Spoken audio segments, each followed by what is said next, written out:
Here's a tip. Some machines and online games have higher average payouts than others. Want to try to maximize your odds? Well, do some research online to find games which have the highest RTP or return to player percentage. So now, go get lucky. See you in Lost Pages. Let's get lucky. The two guys that can do it all. Too much electricity this morning. This is a good time. We're having a lot of fun. I had to do a triple take. Ka-ching! Why? Because of parity. I didn't mean to offend. Yeah, it's not going to happen. Load management is a dirty word. Let him rip. You know what? Circumstances provide the results. What? How do you do this once? Oh, Donnie, you got such a good show there. A network that is booming. The Early Line, only on SportsGrid. They're so close that we're barely going to be getting any value on the plus side of things. I think there's a little bit of value on the Blue Jays today, but it's an awesome division. Like, I don't want to see teams running away and be up by 12 games in first place. We want to see teams constantly battling for first place. They hit a team total. I love that. So as many times as we get bad beats, you do get the same amount of good beats, typically in your direction, if you wait long enough. Pro Baseball today, only on SportsGrid. The game is on. The stakes are high, but the action isn't just on the field. He's rearranging that ring. Get it inside! SportsGrid's in-game live. Your ultimate second screen experience. A little flyer, couple of 18.5-point live line. Every prop, every play, every day. Anything can happen. That's complete chaos. It's smarter to be on.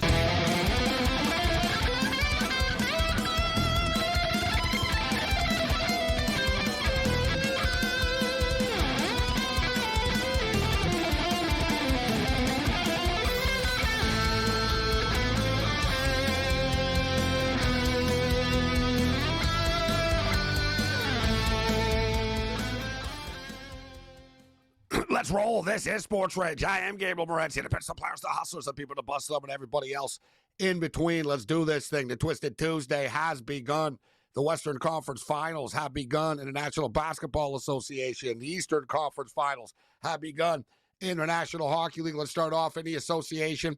The Minnesota Timberwolves survived an early scare in this basketball game as Anthony Edwards had to leave the game after twisting his ankle, landing awkwardly, but he quickly returned. It's been a low-scoring, anticlimactic, let's call it out for what it is, a boring basketball game. 48-44. Second half has just started. The Oklahoma City Thunder, minus 170 on the money line, minus 1.5, minus 140. Strange number. The total has been an extremely low-scoring game, 196.5 right now, but yeah, I get the feeling this thing's got to open up a little bit, right? They put up 43 points in the first. Anthony Edwards left the game for a couple of minutes. They scored 49 points in the second. The Oklahoma City Thunder missed a million free throws in the first half. Kind of a sloppy performance by the Thunder in the first half. But this is what the Thunder do, right? Like if the Thunder were like a fighter, they'd be getting beat up a lot and stuff, and then they just knock you the F out after, right? Like they go on these runs. Like they're not a perfect team, but they're good enough when they go on these like crazy offensive runs that there's nothing you can do about it, and they just sort of outscore you. So I'm still expecting the Oklahoma City Thunder to go on a run here, even though like whatever, Anthony Edwards is back fine, good for him. But listen, they're minus 1.5, minus 140. It's a strange number. Kind of tells you the book is expecting them to come back. Minus 170 on the money line. An in-game total 194.5. Listen, they haven't scored yet, so let's play this out. It's been a pretty, they're falling all over the place to start the second half here. So it's still scoreless. This thing keeps dropping. I'm thinking I'm going to jump in on an in-game over if I get a number that I like. So we're off and running in the Western Conference Finals. NHL hockey, the Florida Panthers, of course, just eliminated. Feels like it was just a couple hours ago, eliminated the Toronto Maple Leafs in 7 games. So they played Sunday night in Toronto. And then a really quick turnaround. Like, if you think about it, like Dallas played Saturday. Edmonton, when did Edmonton play? I think Edmonton won on Friday, maybe Thursday, whatever. It's, Edmonton had been off forever, it feels like. So they're not playing until Wednesday, but it made the Panthers quick turnaround. Too bad. You won 7 games, right? I don't have a problem with it. That's the punishment. That's the price that you pay for not eliminating a team quickly. So you figure, all right, the Panthers coming off of Game 7, you're playing a rested Carolina Hurricane team that handled their business pretty quickly in 5 against the Washington Capitals. And here the Florida Panthers is getting it done again, right? Like the Panthers, this team, like they're basically unstoppable right now. And they score these flash goals. You know, I remember they did this last year, and, you know, they did this against the Leafs as well, in which, you know, the other team can be taking it to the Panthers and stuff, and, like, the Panthers will just dump it into the zone. Somebody will just kick it back out, and then, boom, they'll score, right? Like, they don't get sustained pressure. It sort of comes out of nowhere. Vegas did that when they won the Cup, right? I mean, this is what, like, successful teams do. They nullify things, and then, boom, they strike. Like, bam, next thing you know, the puck's in, and then it's like, oh, that wasn't really even a crazy chance. How many goals did the Panthers score the other night against the Leafs like that? Where it wasn't like there was some crazy offensive pressure going on forever. Just sort of a quick random puck out of the corner, a bounce here. And the Panther players are good at getting it on the net and burying their chances when they get their chances. 3-1 for the Florida Panthers right now after 2 periods of play. The Carolina Hurricanes are plus 700 to come back on the money line in this game. The Panthers are minus 1,200. Total 6.5. So we're at 4 right now. The over 6.5 is plus 115. You got to believe there's going to be some goals here, right? This has been a higher scoring NHL playoffs, almost a throwback in which there used to be a lot of goals in the playoffs and in the NHL. So it's 6.5 right now. We're already at 4. Coaches are pretty crazy with pulling goalies in the modern era right now. Like, they pull the goalie with 3.5 minutes left. Brindamore as well is pretty aggressive with that. So the Canes will definitely pull their goalie, like if they're down. And even if they're down by 2, they're going to pull their goalie. You know, the Canes get, bury another one. You probably figure Florida's going to score. I'm looking at the over 6.5 here, and you're getting the benefit of the fact that it's plus money. So let's go over 6.5 in-game in this game. Major League Baseball, Dodgers. The Dodgers losing streak continued last night. Yeah, Betts hit a couple of home runs. Ohtani hit a home run. That's good for the season props. But the Dodgers have been costing people money over the last couple of days. The D-backs have always been a problem for them. And they get the D-backs, obviously, again tonight. Yamamoto on the hill for the Dodgers tonight. It is Mexican Heritage Night. Now, for the record, Nelson goes for the D-backs. The Dodgers are massive favorites tonight. Like, they shouldn't be minus 240. Like, as good as the Dodgers are, they shouldn't be minus 240 against a very good D-back team. And, the Dodgers aren't even 100%. They've got injuries. And, minus 240. And, oh, yeah, by the way, they're kind of cold right now, right? They're losing baseball games right now. Minus 240. They're making you pay the price tonight for the Dodgers. We're going to lay the 1.5 and hope for the best. I'm not in the mood for this parlay and that and this and mixing things and whatever. So we'll take the Dodgers minus a 1.5 here tonight against the D-backs and hope for the best. Dodgers are due to, like, murder somebody. They've been getting beat up a lot over the last couple of days. Losing to the Angels, getting swept by the Angels. It's not a catastrophe. They've lost 4 straight now. It's not overdo it. They've lost 9 in a row here. But nevertheless, it's time to stop the bleeding, right? Time to stop the bleeding and get a win. We should note that it's Mexican Heritage Night tonight at Dodger Stadium. And the Dodgers obviously have a very big Hispanic fan base. It's a big night for them. Like, it's a special night in the stadium. And in fact, I was there on Mexican Heritage Night. I think it was 1991 when Fernando Valenzuela, who's Mexican, actually freaking threw a no-hitter. And listen, I was a Major League Baseball postgame show host. So I've done a lot of Major League Baseball games, and I've been at, like, a lot of games over the years. No-hitters are few and far between. I remember there might have been a couple on the road, right? But I wasn't there, and it wasn't like, you know what I mean? The only time I was, like, ever at a no-hitter in my life, and I've been to a lot of baseball games, was Fernando Valenzuela on Mexican Heritage Night in Los Angeles.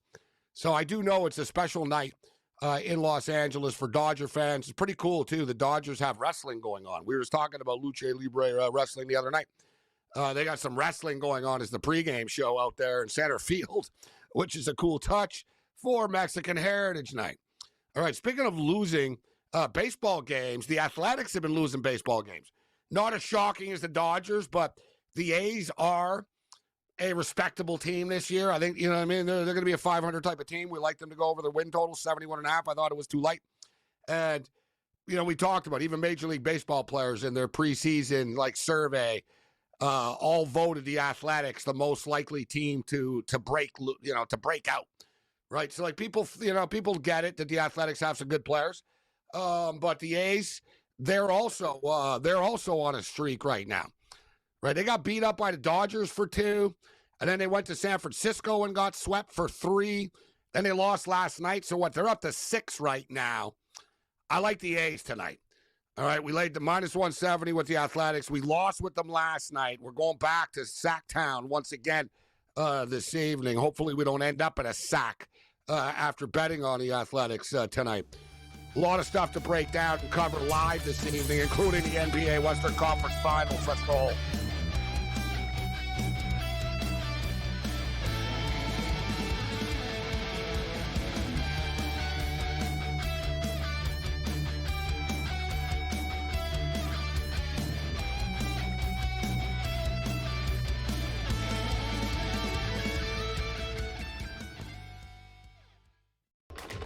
Enter into the magical world of McLuck.com, where even the smallest of spins can win real cash prizes. Adventure into over 1,000 of the best Vegas-style slot games. So what are you waiting for? Unlock your free welcome offer today. Join the fun where winners play and players win. Two guys that can do it all. Too much electricity this morning. This is a good time. We're having a lot of fun. I had to do a triple take. Ka-ching! Why? Because of parity. I didn't mean to offend. Yeah, it's not going to happen. Load management is a dirty word. Let him rip. You know what? Circumstances provide the results. What? How do you do this once? Oh, Donnie, you got such a good show there. A network that is booming. The Early Line, only on SportsGrid. Anyone that's been to a sporting event, the atmosphere before a game, I think Game Time Decisions has that same exact atmosphere. This is our arena. This is what we do. There is going to be an energy to Game Time Decisions that you will feel night in and night out. The excitement you get when you lock your bets in, when you're figuring out what you want to do, we can zone in on the biggest games each night. I want this to be the place that people come to before the games start so they feel as ready as possible to lock in their cards. We are going to hit every single one of those markets that you need to know about. We're going to go through every single thing, and I've got a great team behind me that's going to help me get the job done. There is not going to be a better place, I promise you, than Game Time Decisions to get that new information, react to it, and be able to then bet accordingly. We will have everything at our disposal, and we will use that to our advantage. I'm Kevin Walsh. Tune into Game Time Decisions from 6 to 8 p.m. Eastern on SportsGrid.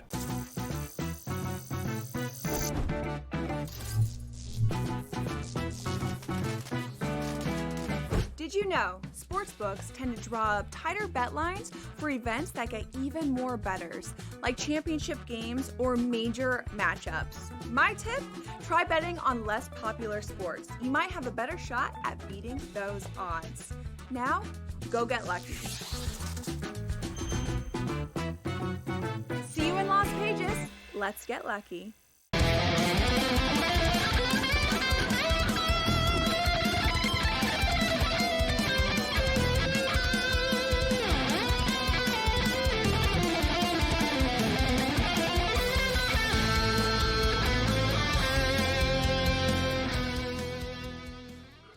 This is SportsRage. I am Gabriel Morency. The principal players, the hustlers, the people, the busters, everybody else in between.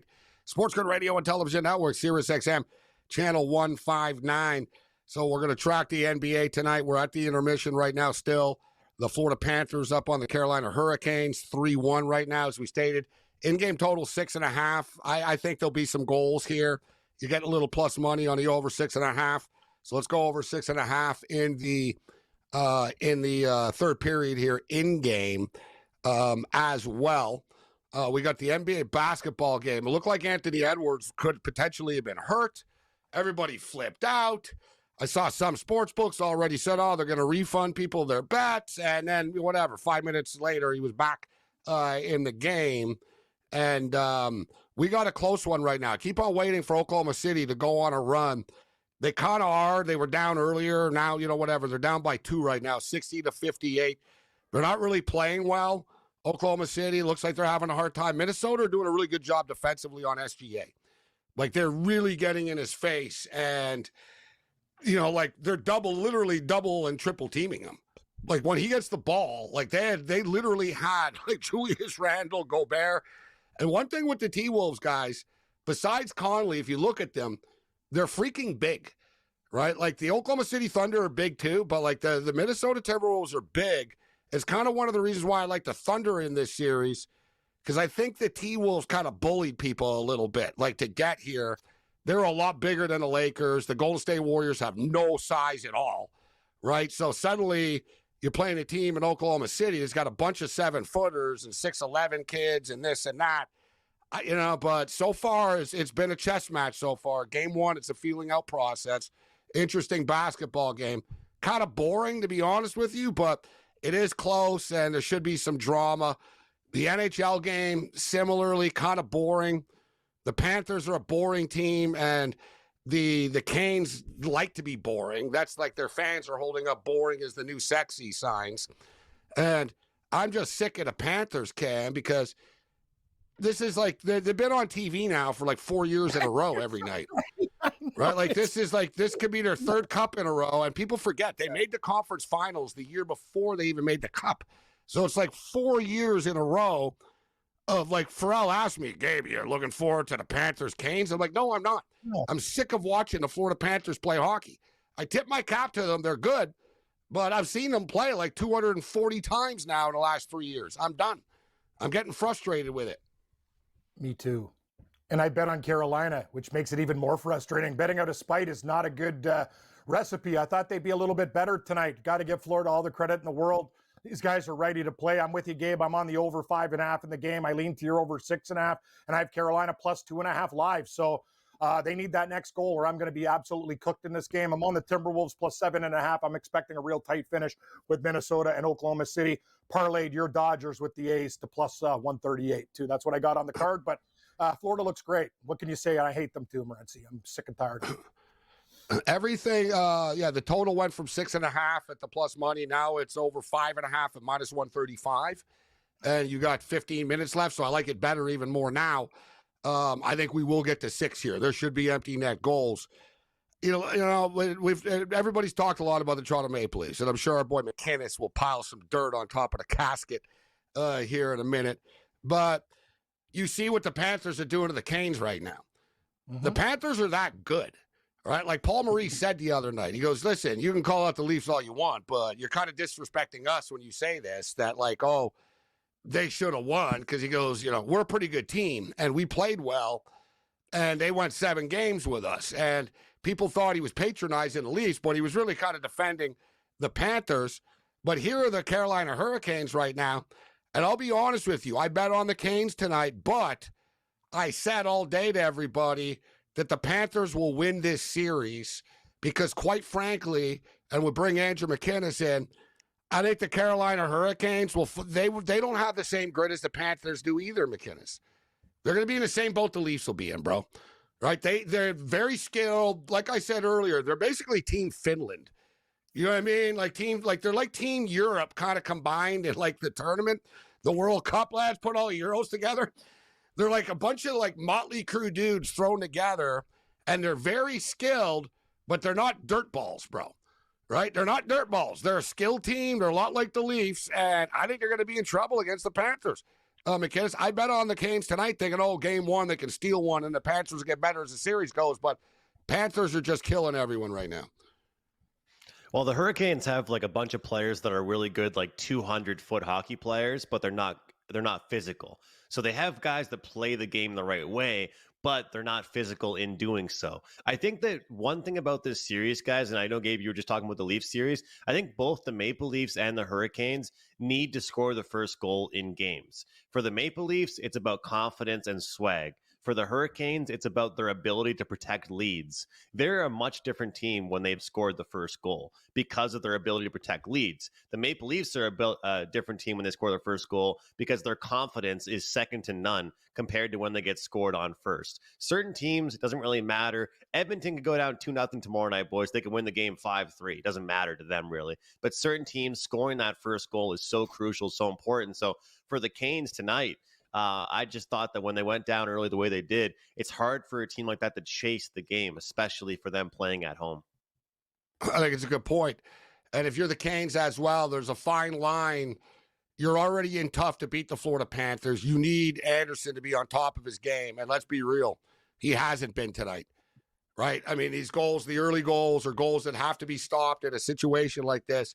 And Bobrovsky, who's hit or miss, right? I mean, Bobrovsky gets cold and you can beat him, but he's been dialed in tonight, right? He's made a lot of saves. I mean, the Hurricanes had a lot of opportunities on the power play earlier, and they did get shots. Like the Canes take a million shots, and he came up with the saves.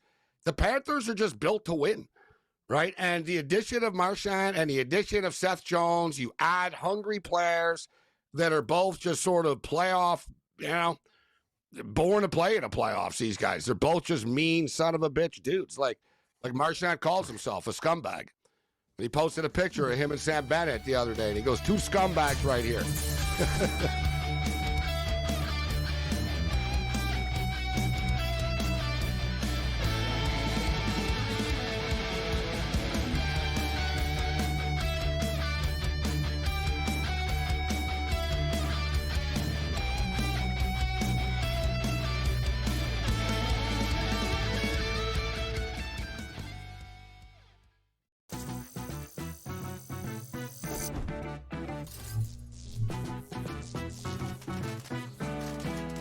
Did you know sportsbooks tend to draw up tighter bet lines for events that get even more bettors, like championship games or major matchups? My tip? Try betting on less popular sports. You might have a better shot at beating those odds. Now, go get lucky. See you in Las Vegas. Let's get lucky. Chiefs Chargers in Brazil on Friday on YouTube. They're going to give everyone that game for free. They're so generous because the rest of the season they're going to fleece you for all your money. That's one, Scott. That division, to me, based on what's happened to the Chiefs the last couple seasons, that division, the AFC West, could be up for grabs here. I know Chiefs fans think I'm probably out of my mind. Pharrell, Coast to Coast, only on SportsGrid. I actually like the fact that they went 7 games against a quality opponent here and still had to face adversity even in a game number 7. How are we setting up this next series where they rested Minnesota Timberwolves team taking on OKC fresh from the fight here? They had an extremely, maybe it's just too short of a statement to say, easier pathway than people thought, particularly because of their size. The early line, only on SportsGrid. The game is on. The stakes are high, but the action isn't just on the field. He's rearranging that rim. Get it inside! SportsGrid's in-game live. Your ultimate second screen experience. Just a little flyer, couple 15.5 point live line. Every prop, every play, every day. Anything can happen. That's complete chaos. It's smarter to be on SportsGrid.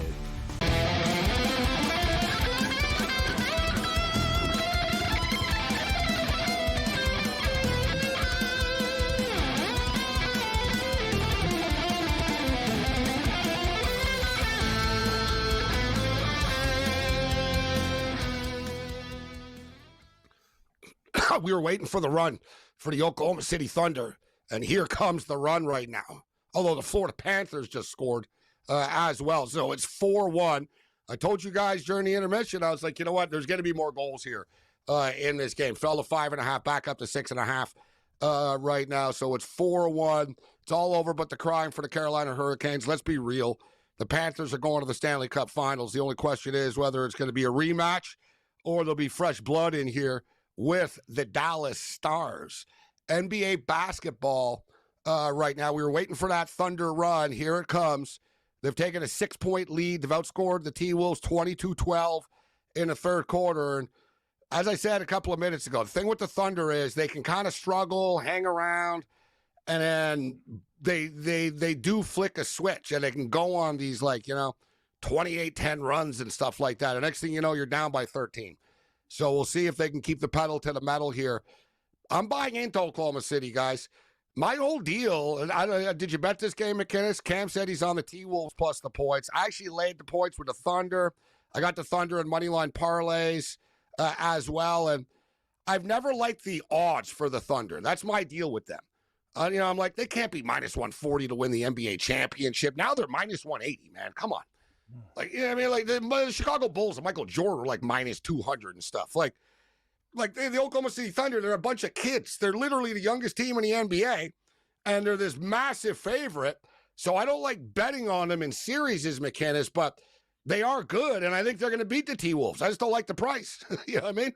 But I did take the Oklahoma City Thunder tonight. Well, it's funny. You mentioned they're a bunch of kids, right? And the funny thing is, Gabe, a lot of people don't like them. A lot of times you'd think people would get behind the young team and the team that seems fun. No, they're the team that nobody wanted to get behind. They're the favorite. And when you look at this right now, this is a team that's built to kind of have success right now, even though they're young. They've got a lot of guys that do pretty much everything that they need. And for me, when you talk about youth, you kind of just spoke right into what I'm talking about with my live bet. Over 193.5 is what I took in this NBA game.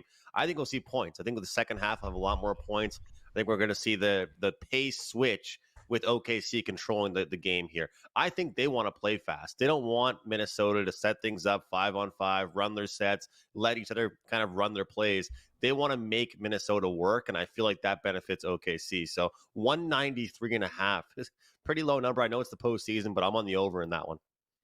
No, I agree with you. I said that off the top of the show that I thought the number, I was waiting for that number to get right around here, and it's a big drop from the 219.5 that ended up closing out. I'll tell you that. But the Oklahoma City Thunder guys, these guys are 76-18 right now on the season. Like when you add in their playoffs. So it's like, at some point you kind of got to look and go, wow, they've only lost 18 games all year. So we can say, well, they're young and, they don't do this and they don't do that. And they do a lot of weird things on the court. They miss a lot of free throws. Yeah, they also win all the time. Still, like they're very college-like. They're like a college team. It's like, yeah, you know what? We sucked for like 8 minutes and we didn't score. Like we scored 2 points in a 6-minute span, but then we scored 22 points in 4 minutes. Right? Like they're like a college team. They go on these runs. They're fun to watch. But when we say they're kids too, they do have men on their team. Like they do have dudes that are like tough to deal with defensively as well.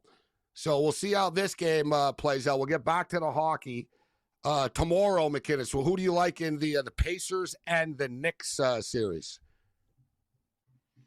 I like the Pacers. I think that right now it's, again, I think that you're seeing what the Knicks did. It's obviously a team a lot of people are big fans of, but I think more than a lot of people that the Pacers actually can be more well-rounded. I think they can kill you in the paint. They can kill you from the perimeter. When I watch the Knicks, I see a lot of a perimeter game. I mean, even their big guys, when they get comfortable, they like shooting from the outside. I feel like the Pacers are going to do well in the paint. I feel like they're going to be able to sustain the big runs. I like them in the series to get the job done, Gabe. One thing with the Pacers, guys, I've noticed this watching the coverage over the last couple of days. Listen, the media is basically New York biased all the time. We know this, right? So there's a lot of Knicks fans in the media to begin with, and they're going to be on the Knicks and stuff. But everyone in the media and a lot of people, like, media types and online basketball types all think, oh, the Pacers, how do they win? They're not that good. They don't have a star and all this. But as you stated, McKinnis, they're deep as hell, and every NBA player that I see, and I respect when I see players talking about stuff. Like today I saw Stephen A. Smith and Gilbert Arenas were talking about how the Pacers aren't this and they're not that. The Morris brothers play in the league, and they're really hard to play against. We'll hit this some more on the other side.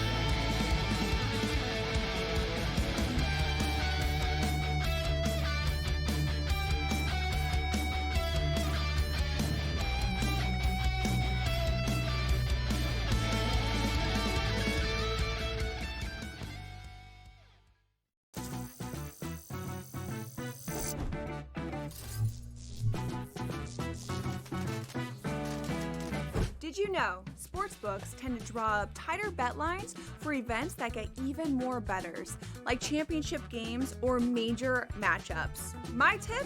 Try betting on less popular sports. You might have a better shot at beating those odds. Now, go get lucky. See you in Las Vegas. Let's get lucky. Chiefs Chargers in Brazil on Friday on YouTube. They're going to give everyone that game for free. They're so generous because the rest of the season they're going to fleece you for all your money. That's one, Scott. That division to me, based on what's happened to the Chiefs the last couple seasons, that division, the AFC West, could be up for grabs here. I know Chiefs fans think I'm probably out of my mind. Pharrell, coast to coast, only on SportsGrid. I actually like the fact that they went 7 games against a quality opponent here and still had to face adversity even in a game number 7. How are we setting up this next series where they rested Minnesota Timberwolves team taking on OKC fresh from the fight here? They had an extremely, maybe it's just too strong a statement to say, easier pathway than people thought, particularly because of their size. The early line, only on SportsGrid. The game is on. The stakes are high, but the action isn't just on the field. Rearranging that rim. Get it inside! SportsGrid's in-game live. Your ultimate second screen experience. A little flyer, couple 18.5 point live line. Every prop, every play, every day. Anything can happen. It's complete chaos. It's smarter to be on SportsGrid.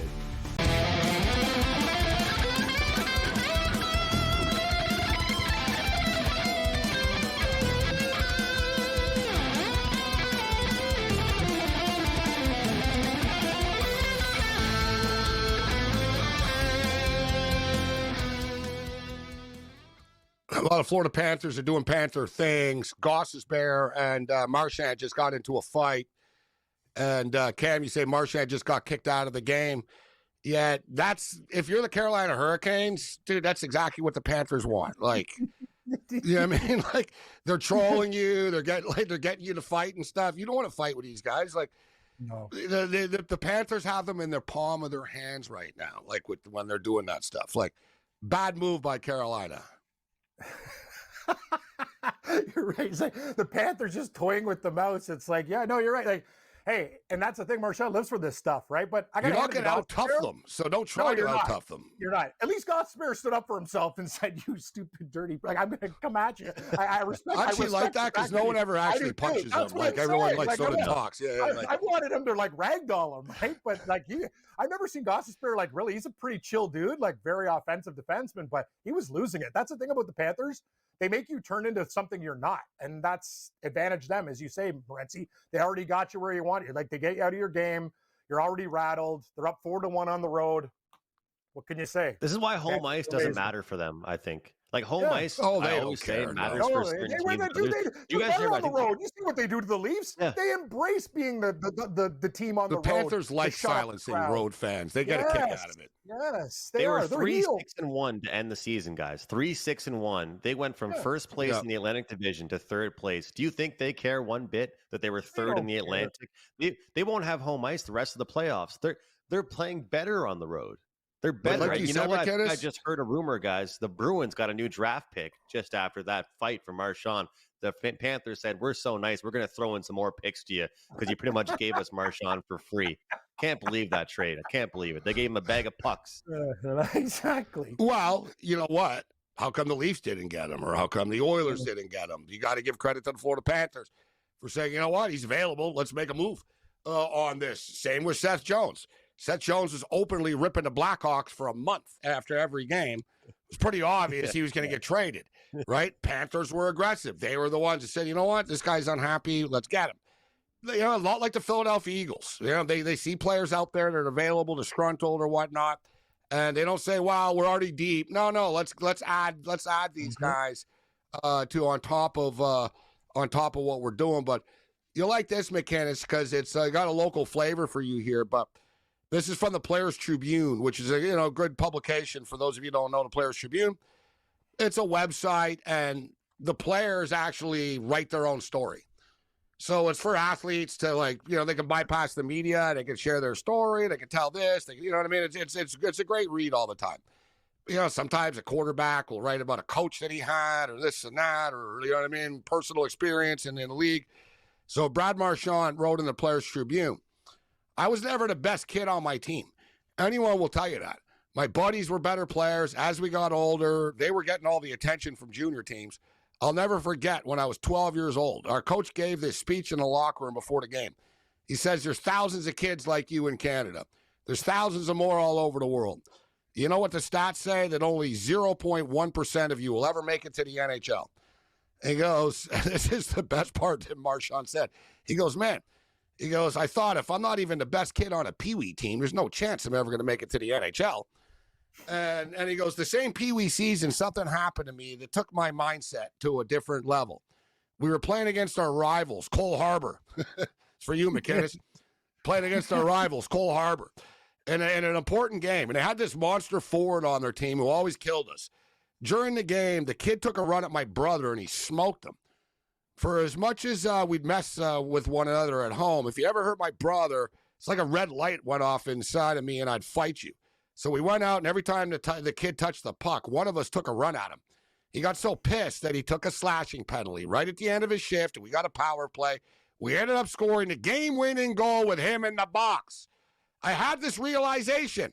Okay, if there's a 0.1% chance, this is probably my way of getting people's attention. And here he is now, 20 years later, in the NHL, he's 37, 25 years later, McKinnis, in the NHL doing the same damn thing. He's got Goss's bear to lose his mind. That's absolutely brilliant. That is like from 12 honestly, years old and him realizing, unreal. All right, I got to be the instigator. And that's the way I got to get noticed, to like him playing now the exact same way.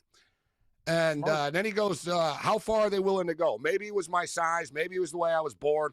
But I always felt like you got to be willing to do anything, literally anything, in order to win. If that means being hated, fine. If it means carrying around some baggage. If I played the game any other way, you would absolutely not know my name. You wouldn't care enough about me to hate me because I wouldn't even be in the NHL. Andrew Marchand wrote that story. Great story right there. Brad Marchand wrote that story. Great story right there. Brilliant. I read that earlier as well, Gabe. And you know what? I remember when I was pretty young. I was like almost pretty much still like a kid when Marchand was playing his first year with the local team here, the Mooseheads. He played for the Moncton Wildcats, who are actually off to the Memorial Cup this year. Then he played his final few years with the Mooseheads. I remember seeing him out there between whistles, like spearing kids and running at them and cross-checking, just doing the craziest stuff I've never seen before at a hockey game. And to your guys' point, what you just said there in the article is that you have to be different. You have to find a way. But the thing with him is he's got skill. Like there's a couple players on the Florida Panthers right now that were really good second or even first liners in the AHL. And now they're great fourth or third liners. You have to be willing to accept a certain role and figure out who you want to be. And that's what makes the Florida Panthers really good. I mean, let's be real here. The Boston Bruins and the Florida Panthers, they're kind of the same type of team. They like to play hard-nosed. Like the Bruins of 10 years ago are the Florida Panthers of right now. Yeah, but so were the Vegas Golden Knights, the winning teams in the modern era. The Vegas Golden Knights were the same thing. Big, tough, skill. You know what I mean? Size they weren't and greasy, skill. Though. They weren't greasy, though, I don't think. They're pretty greasy. The Vegas Golden, you know what? A few Vegas aren't as all-out physical, but they're freaking dirty. Like, you know what I mean? Like, they know the tricks. They're like Tampa. There's another goal. So I told you with the over. Florida score again. So Florida just routing everybody. Third period over 1.5. How's my There plus we 3.5 go. doing? That thing is so dead. It's so good. 3.5, 4.5. Wow, this is a joke. The NBA total is right on the number still, guys. 193.5. Right where you got it, McKinnis. It's been sitting there. But it's been sitting there, I swear to God, since I started the show. I started the show as 194.5. I was like, I think I might take the over, but I want to see it dip a little bit. And it's never moved. It's 193.5. But the Oklahoma City Thunder are up by 10 right now, suddenly. So, and they played 3 quarters, 76-66. So we're up to 142. So basically, if you need 52 points in the fourth quarter here, I kind of agree with McKinnis that there would be a run here and there'd be some points scored, but they clocked in at 50 points in the third quarter, 49 in the second. They've been kind of consistent here, lingering around the 50 mark. So we're going into the fourth quarter, 76-66. Panthers dominant. So like I said, people can bitch about the Leafs all they want. Now the Panthers are losing 5-1. And Brenda Moore can say after, wow, I think we were the better team tonight again. Now you're going to lose to them again, right? Wow, we were the better team. They're just a juggernaut right now. On the other side, we'll get into the Edmonton Oilers and the Dallas Stars. And we'll see if McKinnis thinks it's going to be a rematch. And we're into the knockout stage in the morning in the World Hockey Championships. It's been a great freaking tournament. Crazy game today. I think they just called another penalty, actually, in Sweden, in the Sweden-Canada game today. It was seriously, I've never seen anything like it. It was like a Swiss referee. I think he thought it was a soccer game. And you have Sweden and Canada too. They were murdering each other. So it was true. Somebody tweeted me and said, Canada's got to learn to read the room a little bit though. The ref was calling everything. And guys, it was all out NHL Game 7 of the Stanley Cup Final, cross-check to the face level of animosity today. I don't know if you saw McKinnis. Crosby was in the middle of all kinds of stuff today. And the refs were calling everything.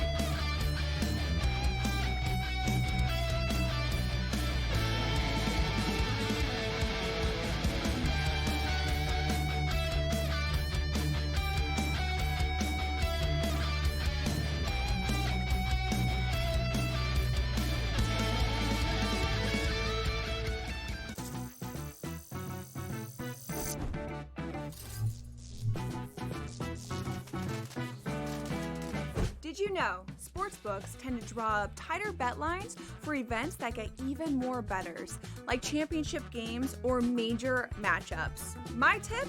Try betting on less popular sports. You might have a better shot at beating those odds. Now, go get lucky. See you in Las Vegas. Let's get lucky. The Chiefs Chargers in Brazil on Friday on YouTube. They're going to give everyone that game for free. They're so generous because the rest of the season they're going to fleece you for all your money. That's one, Scott. That division to me, based on what's happened to the Chiefs the last couple seasons, that division, the AFC West, could be up for grabs here. I know Chiefs fans think I'm probably out of my mind. Pharrell, coast to coast, only on SportsGrid.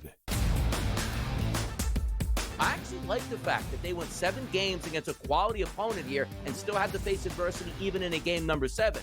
How are we setting up this next series with a rested Minnesota Timberwolves team taking on OKC fresh from the fight here? They had an extremely, maybe it's just too strong a statement to say, easier pathway than people thought, particularly because of their size. The early line, only on SportsGrid. The game is on. The stakes are high, but the action isn't just on the field. He's rearranging that ring. Get it inside! SportsGrid's in-game live. Your ultimate second screen experience. A little flyer, couple 18.5 point live line. Every prop, every play, every day. Anything can happen. That's complete chaos. It's smarter to be on SportsGrid.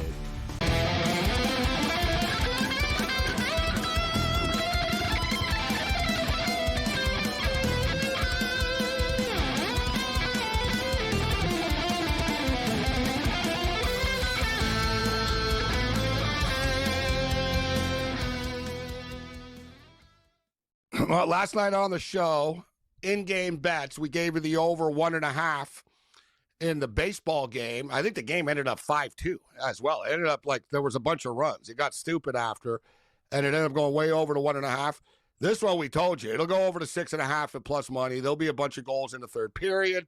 Here we are right now. Carolina just scored 5-2 right now, but they're running out of racetrack. There's less than 4 minutes remaining in the hockey game. But they'll probably pull their goalie, even though they're down 3. So we got a 5-2 game with 3.5 minutes left. Puck line players plus 2.5. Maybe you can get lucky. They can score again. Maybe here, like I said, I wouldn't be surprised if Brind'Amour pulled the goalie right now, down 3 with 3.5 left. I would at this point. Why not? All right, let's keep this thing rolling. Let's get into tomorrow. We'll keep our eye on this. The Edmonton Oilers and the Dallas Stars. So we'll get to the World Hockey Championships. McInnes, are the Oilers going back to the Stanley Cup Finals, or are you taking the Dallas Stars? Texas hockey, who are you taking? You know what scares me, Gabe, is that part of me was thinking one of the teams goes back and one of the teams might not. One of Carolina makes it, one of Dallas makes it. And now after tonight, I'm like, Carolina ain't making it. Yeah, exactly. You know what, though? And shame on me, because you know what? I did pick LA way earlier on in the playoffs to beat Edmonton. Yeah, so did I. It's almost like I picked the Bills to beat the Chiefs in the playoffs, so I don't know what I was thinking. Hey, settle down, McInnes. Yeah, seriously, why are you bringing the Bills into it? Leave the Bills out of this. Keep the Leafs in. Just attack Toronto. You said it's like betting on the Packers to beat the Eagles. That's a better comparison. Yeah. How about that? Go on. Anyway, so go on. You know what, guys? Ultimately, though, I think it's time for me to recognize a pattern. I didn't have the ability to recognize the pattern of the Oilers and the Kings earlier. I got to recognize the fact that when it comes to Tampa Bay, when it comes to Florida, when it comes to Vegas, how many of these teams are getting to the Cup Finals, losing, and then going back? I mean, I always brag to people about how much parity there is in the NHL. Look around at the NBA right now. That's not I gotta true. give It's them the my same flowers. teams. Well, during the year, the Coyotes used to beat the Leafs. I mean, that was a plus 400. You wouldn't get a plus 400 money line winning in the NBA. That's what I mean. Yeah. But There's now in the upsets. playoffs, There's upsets. But look at the Stanley Cup. If you look, it's really, there's always just one team. Like, you know what I mean? The Chicago Black, the LA Kings won for a couple of years. Then the Chicago Blackhawks won for a couple of years. Now the Florida Panthers have been in the Cup every year. Vegas went to the finals 3 times. Ended up winning once, but they finally won. It's usually the same teams. Tampa now, Dallas Stars, another one. The Dallas Stars, they made the finals in one of the COVID bubble years. They've been knocking on the door all the time. But now we're getting a pattern of tax-free state teams, right? Yeah, That's going to be don't get the me thing. started on right? that. I mean, Don't get me started. 4 to 5 last champions, guys, are tax-free states. Figure it out. Think it's by accident? How can anybody argue that? How can anybody argue that, Gabe? That's what I don't get. And now you're going to have Florida going back. Imagine if it's Florida versus Dallas, 2 tax-free states against each other. Mm-hmm. Yeah. Makes sense. 100%.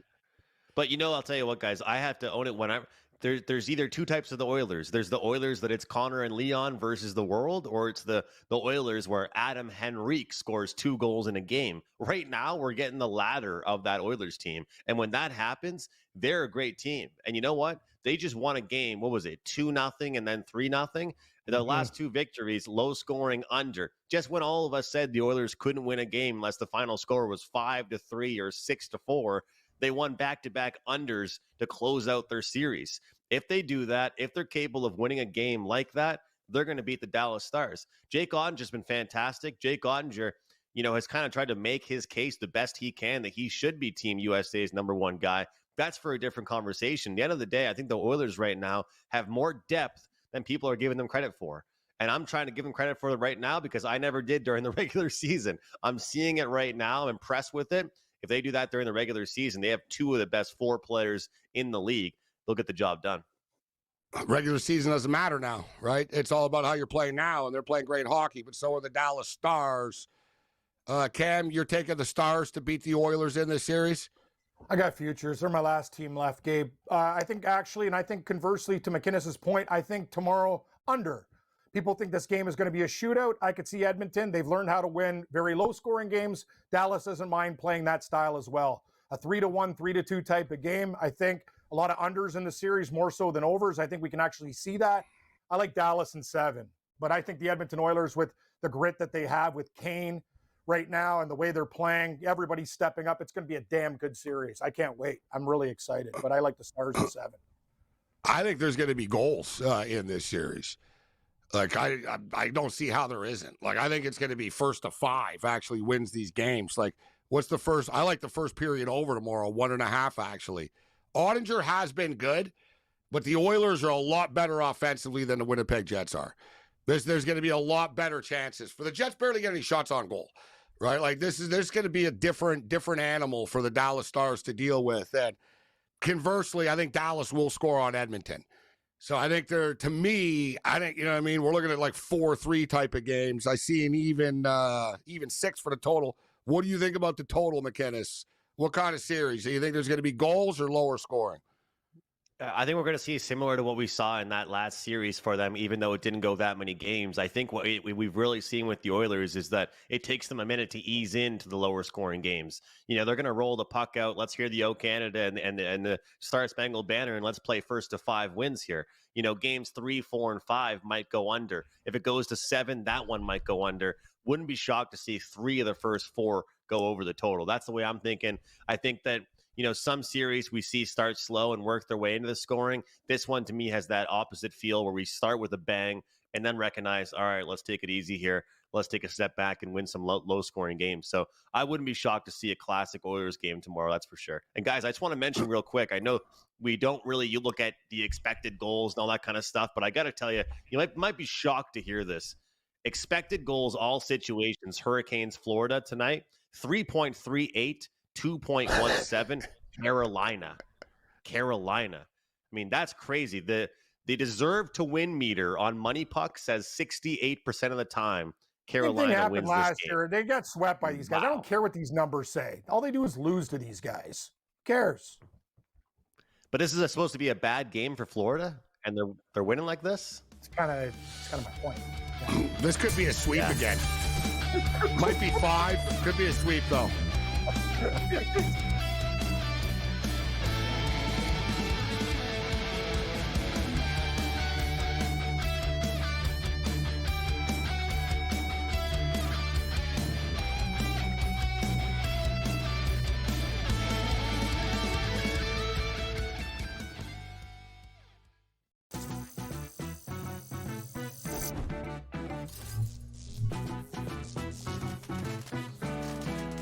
Did you know sportsbooks tend to draw up tighter bet lines for events that get even more bettors, like championship games or major matchups? My tip? Try betting on less popular sports. You might have a better shot at beating those odds. Now, go get lucky. See you in Las Vegas. Let's get lucky. The Chiefs Chargers in Brazil on Friday on YouTube. They're going to give everyone that game for free. They're so generous because the rest of the season they're going to fleece you for all your money. That's one, Scott. That division, to me, based on what's happened to the Chiefs the last couple seasons, that division, the AFC West, could be up for grabs here. I know Chiefs fans think I'm probably out of my mind. Pharrell, Coast to Coast, only on SportsGrid. I actually like the fact that they went 7 games against a quality opponent here and still had to face adversity even in a game number 7. How are we setting up this next series with a rested Minnesota Timberwolves team taking on OKC fresh from the fight here? They had an extremely, maybe it's just too strong a statement to say, easier pathway than people thought, particularly because of their size. The early line, only on SportsGrid. The game is on. The stakes are high, but the action isn't just on the field. He's rearranging that roof. Get it inside! SportsGrid's in-game live. Your ultimate second screen experience. A little flyer, couple of 15.5-point live line. Every prop, every play, every day. Anything can happen. That's complete chaos. It's smarter to be on SportsGrid.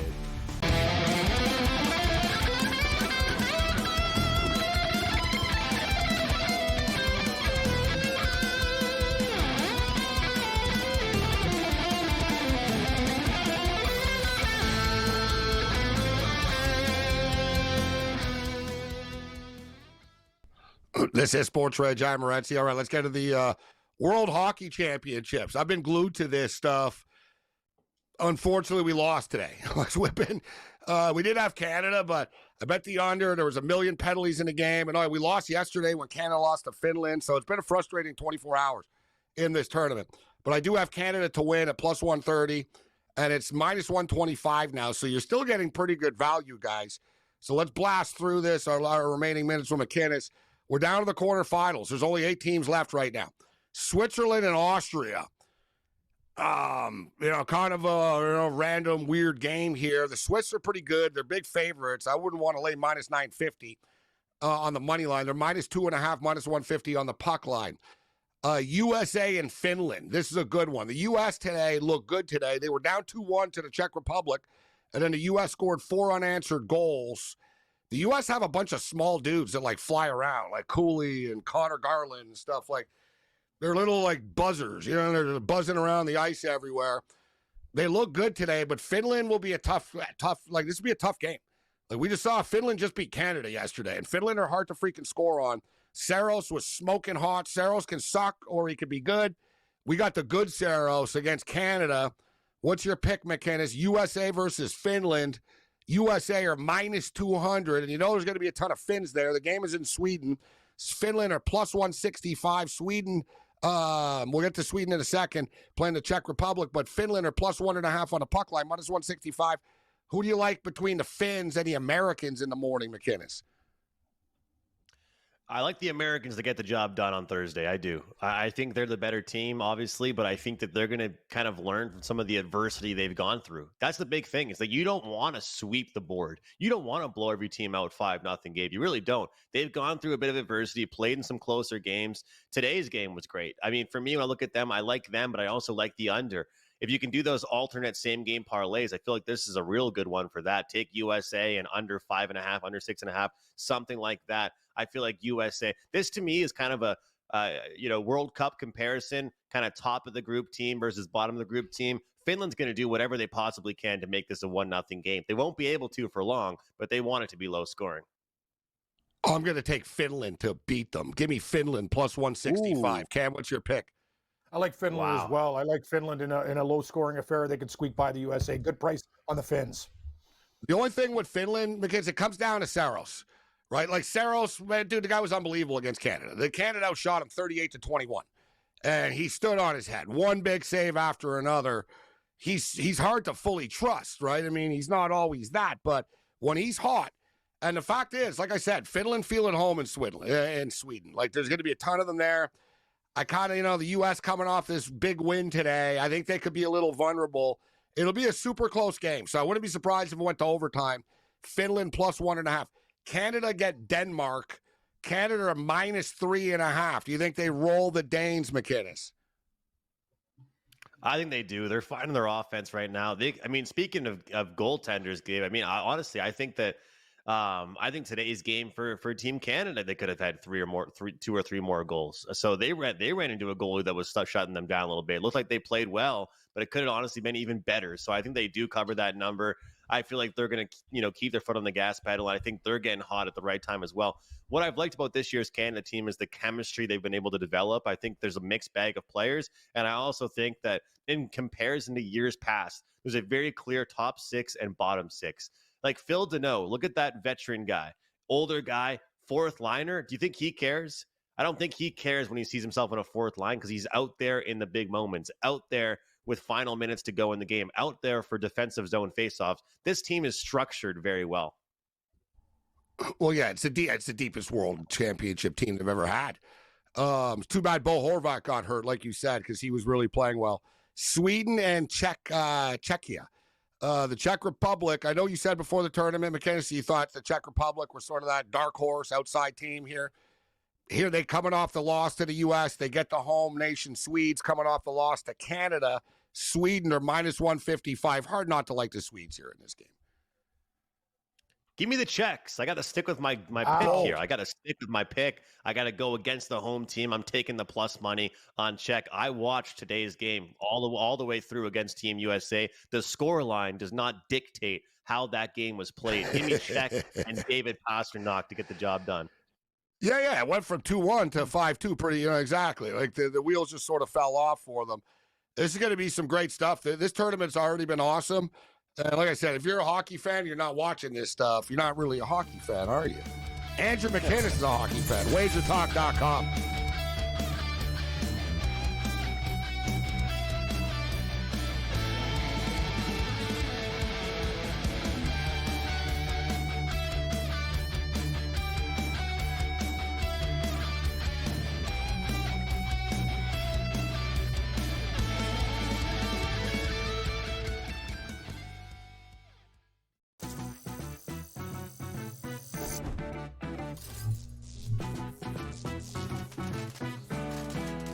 Did you know sportsbooks tend to draw up tighter bet lines for events that get even more bettors, like championship games or major matchups? My tip? Try betting on less popular sports. You might have a better shot at beating those odds. Now, go get lucky. See you in Las Vegas. Let's get lucky. Chiefs Chargers in Brazil on Friday on YouTube. They're going to give everyone that game for free. They're so generous because the rest of the season they're going to fleece you for all your money. That's one, Scott. That division to me, based on what's happened to the Chiefs the last couple seasons, that division, the AFC West, could be up for grabs here. I know Chiefs fans think I'm probably out of my mind. Pharrell, coast to coast, only on SportsGrid. I actually like the fact that they went 7 games against a quality opponent here and still had to face adversity even in a game number 7. How are we setting up this next series with a rested Minnesota Timberwolves team taking on OKC fresh from the fight here? They had an extremely, maybe it's just too strong a statement to say, easier pathway than people thought, particularly because of their size. The early line, only on SportsGrid. The game is on. The stakes are high, but the action isn't just on the field. He's rearranging that roof. Get it inside! SportsGrid's in-game live. Your ultimate second screen experience. Just a little flyer, couple 15.5-point live line. Every prop, every play, every day. Anything can happen. It's complete chaos. It's smarter to be on SportsGrid.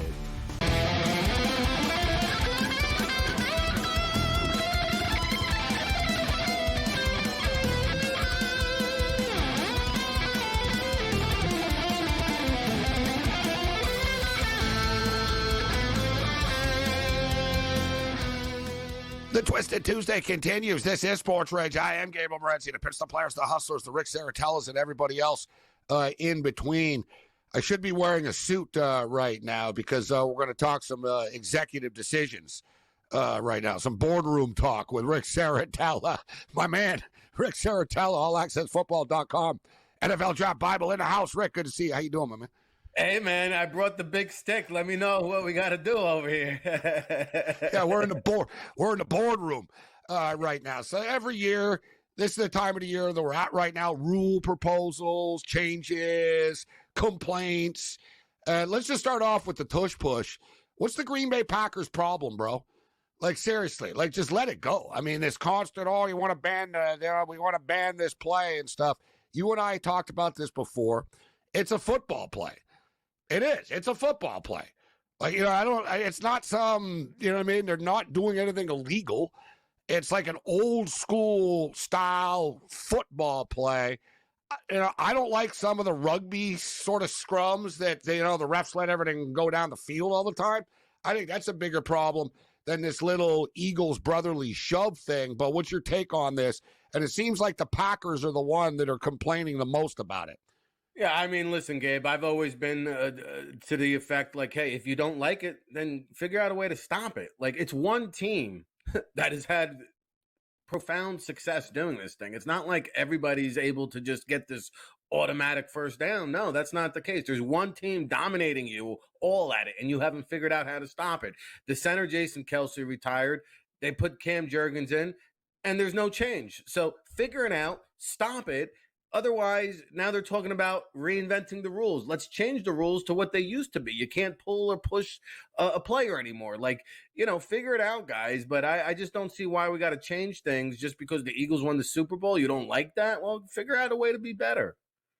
Now, another proposal, Rick, is to reseed the playoffs and how they seed the playoffs, which I don't have a problem with, actually. I've always thought it was kind of dumb that, let's say you're in a bad division and you're a 9-8 team or something like that, but you have a higher seed than a wild card team that's like 11-6 or whatever. And I'm getting confused with the 17 game schedule, trying to run so much easier when it was 16 to rattle off the wins. You're a 10. You're a 10-6 team. Like, yeah, you're a 10-7 team. But you know what I'm saying? So now they're talking about, all right, the better record. Now, you still get into the playoffs if you win your division. So even if your division sucks, you're still getting into the playoffs. You still have the wild card teams, but you don't get an automatic higher seed because you won your division if you don't have a better record than another team that didn't win their division, Rick. And I really don't have a problem with this, actually. I believe, all right, you win your division, you get in the playoffs, but, why should you get a higher seed? I don't have an issue with this. Well, I don't have an issue with the concept, Gabe, but it's kind of contradictory. Again, like, we had the Eastern, Central, and Western divisions. Then you wanted to go and create 8 divisions so that you created the more division competitiveness, right? So the whole idea was, hey, we'll go from 6 divisions to 8 divisions because then there'll be more of a chance to win your division. And since there's more of a chance to win your division and get into the playoffs, we're going to value the divisional championship. Now they're saying, well, hold up, wait a second. Now we've got these teams getting in below 8 and 9, seated higher than teams that are double-digit wins. Well, if you don't like the system that you created, why did you change it in the first place? You can just go back to the 3 division. Better yet, let's go old school MLB style. Let's just go East and West division. We just need 2 divisions in each conference. Okay, if that's the case. Yeah, I don't have a Rick Saratella on fire here. I think they're called conferences, but I hear what you're saying. Rick Saratella in the house with us. That's sort of the people are saying, well, the division games won't mean as much anymore if you do this. That's sort of one of the downsides. But I think they're going to do this, right? I think this is going to be done. The only thing is the NFL doesn't do things overnight here, right? And I don't think this is going to happen for this playoff, Rick, but I think it will happen. I don't disagree with you as far as all these divisions and all this and that and the 4. And, it is what it is. And don't forget, we're going to be going to 18 games too, right? So I wouldn't be surprised if they said, oh, now it's 18 games. We should put more teams in the playoffs. Thank God they're not like the NBA, at least. Let's have a play-in tournament for a play-in tournament to see who gets into the wild card, Rick. This is where we're at with sports right now, bro. I mean, they always want to add more and make it stupider. Yeah, at the end of the day, they're trying to invent new revenue streams. Quite frankly, I'd love to see the NFL talk about expansion. Let's add some additional teams. I mean, I can't get enough of it, quite frankly. And let's go to 2 conferences, 2 divisions in each conference, and let the best teams in. Or you could the NBA talked about it to shake things up, you know what I mean, to try to get some, just new energy, so to speak, about their playoffs, of saying, screw the conferences. We'll go 1 through 16, no matter where you are. Right? And the owners, some of the owners liked it. Mark Cuban, who's more, progressive thinking, he thought it was a good idea at the time. And sort of the younger owners liked it.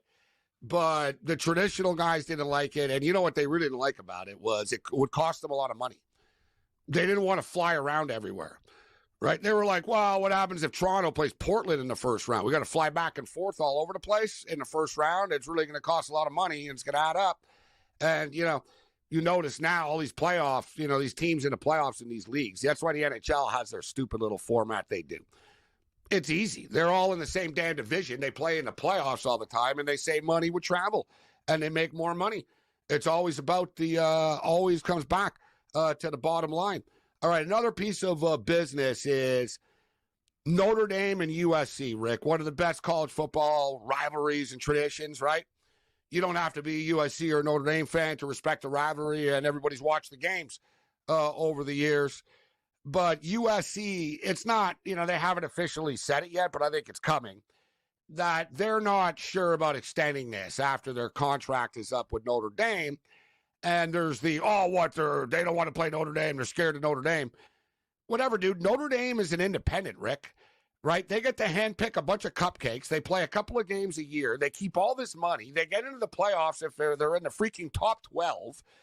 Like, they live in their own little universe, and they expect others, they need teams to play. And, USC have to play Michigan, Oregon, Ohio State, Penn State. They already have a brutally tough schedule. Well, Notre Dame's playing Army and Navy every week.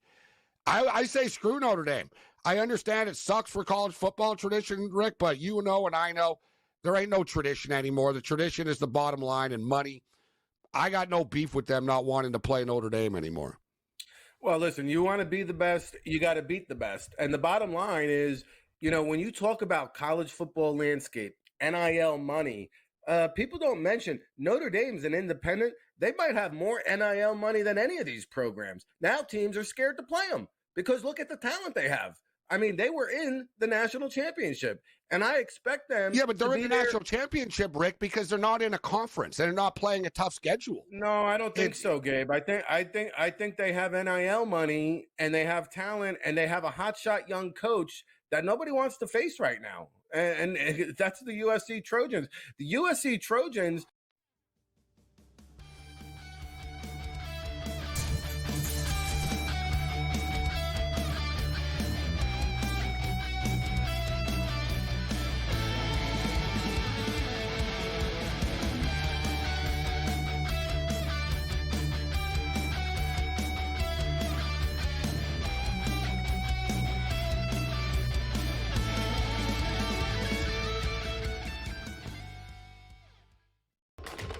Enter into the magical world of McLuck.com, where even the smallest of spins can win real cash prizes.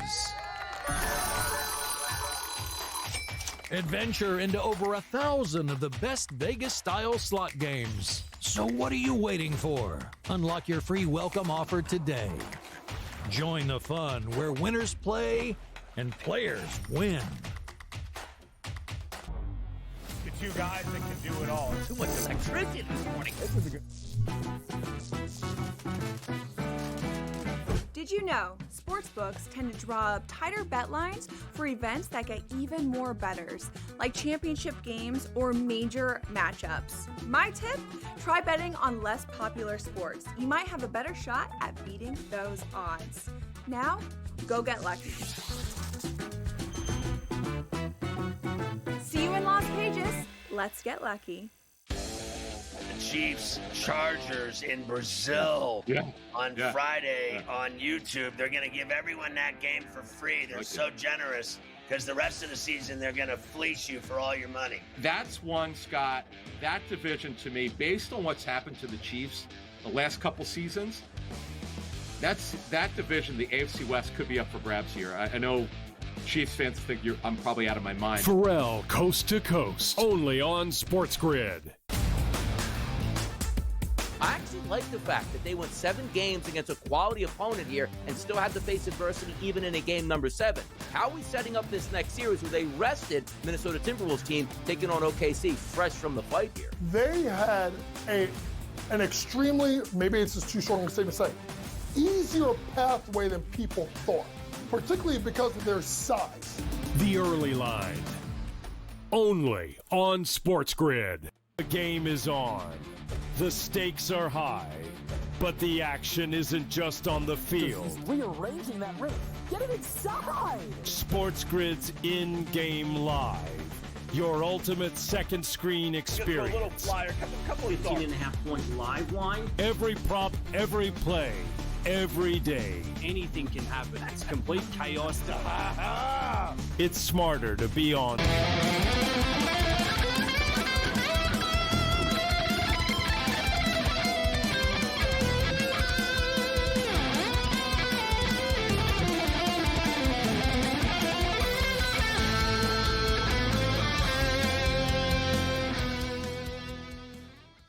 Twisted Tuesday continues. So much stuff we got to get to here. We're breaking it down with Rick Saratella. Rick, you know I've been fired up for this flag football stuff. I love the Olympics, so I love international sport. I love these unique events, and I know I've been telling people, and people are like, "Oh, I remember years ago, NFL players will never play in that." I'm like, "Well, here we are. Yeah, they're going to play in it. It's official. NFL players will be playing in the Olympics. One team, one player per team." Per nationality, though. So, like, if a team has, like, some dude with, a Canadian guy can play for Team Canada, and an American guy can play for the States, and an Australian guy, there's a couple of Australians in the league, etc. So, you know what I mean? So, generally, I'm just fascinated to see how this is going to play out. Rick, you and I both know, and you're Mr. Football, and you speak to coaches and youth leagues and stuff. You know, I know what's going on with this stuff, and the NFL has a vision of, like, the WNBA. They want to have a women's flag football league with the NFL. It'll be like NFL Woman. It won't be tackle, but it'll have the NFL brand. Woman flag football right now taking off. NCAA schools, Rick, in a couple of years, you're going to see. There's going to be conferences, and it's going to be women's football. But flag football, like Michigan will have a team, and UNLV will have a team, etc. I know you've been around this, and league officials, scouts, lingering around bowl games, talking about this for years. It's coming together now. It's the next big thing, Gabe. I mean, this has been percolating on the back burner over there on Park Avenue for quite some time. And I can tell you, like, league officials were having meetings at the Combine in Indianapolis talking about this initiative in terms of growing the game, women's leagues, international growth. This is the next way to elevate the brand. And so within the next 5 years, you're right, you're going to see pro leagues, you're going to see endorsements, you're going to see scholarships, you're going to see NIL.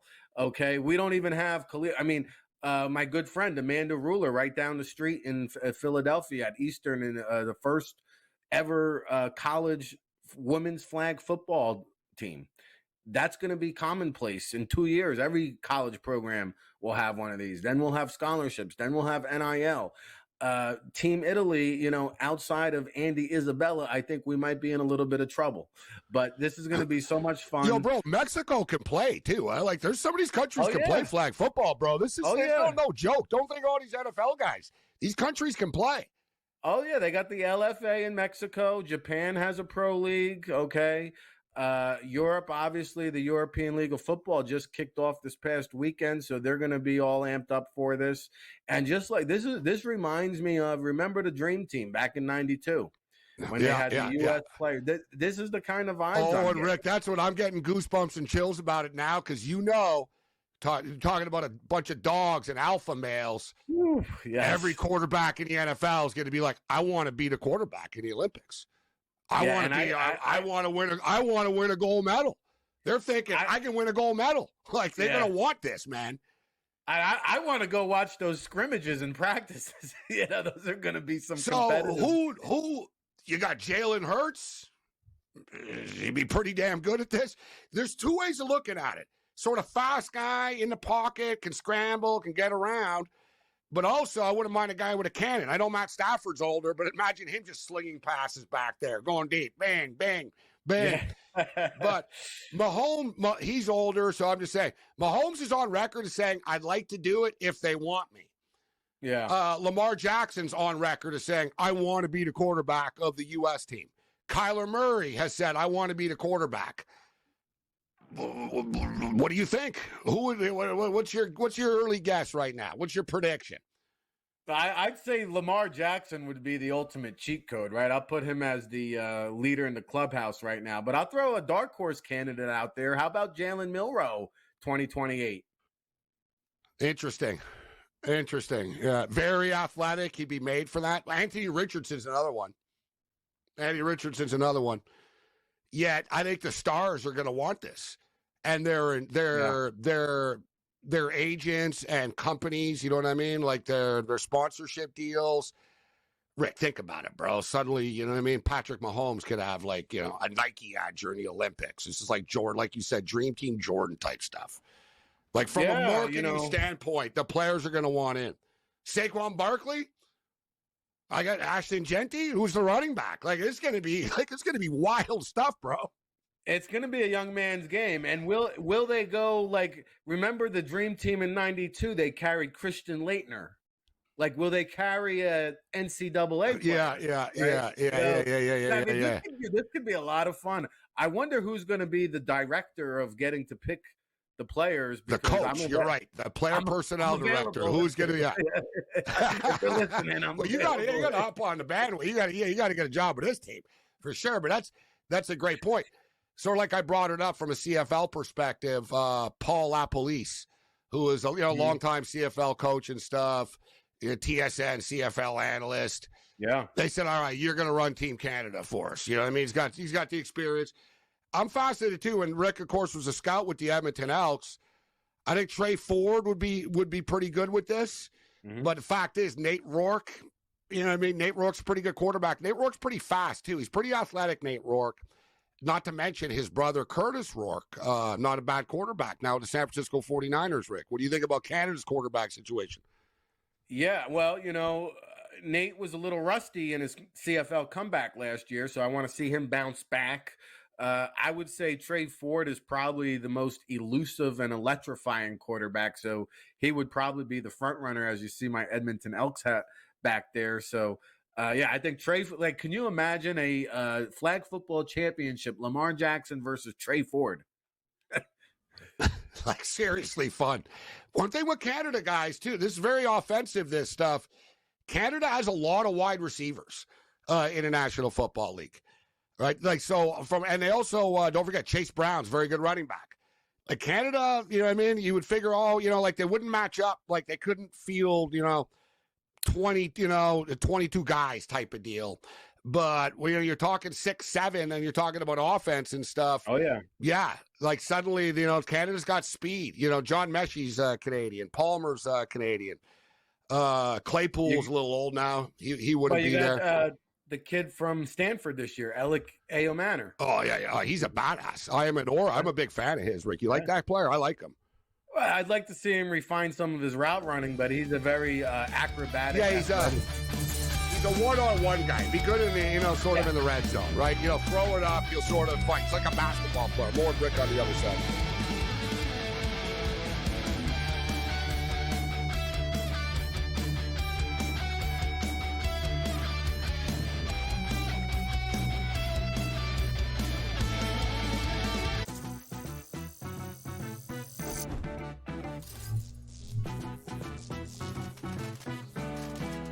Did you know sportsbooks tend to draw up tighter bet lines for events that get even more bettors, like championship games or major matchups? My tip? Try betting on less popular sports. You might have a better shot at beating those odds. Now, go get lucky. See you in Las Vegas. Let's get lucky. Chiefs Chargers in Brazil on Friday on YouTube. They're going to give everyone that game for free. They're so generous because the rest of the season they're going to fleece you for all your money. That's one, Scott. That division to me, based on what's happened to the Chiefs the last couple seasons, that division, the AFC West, could be up for grabs here. I know Chiefs fans think I'm probably out of my mind. Pharrell, coast to coast, only on SportsGrid. I actually like the fact that they went 7 games against a quality opponent here and still had to face adversity even in a game number 7. How are we setting up this next series where they rested Minnesota Timberwolves team taking on OKC fresh from the fight here? They had an extremely, maybe it's just too strong a statement to say, easier pathway than people thought, particularly because of their size. The early line, only on SportsGrid. The game is on. The stakes are high, but the action isn't just on the field. He's rearranging that roof. Get it inside! SportsGrid's in-game live. Your ultimate second screen experience. A little flyer, couple of 15.5-point live line. Every prop, every play, every day. Anything can happen. That's complete chaos. It's smarter to be on SportsGrid.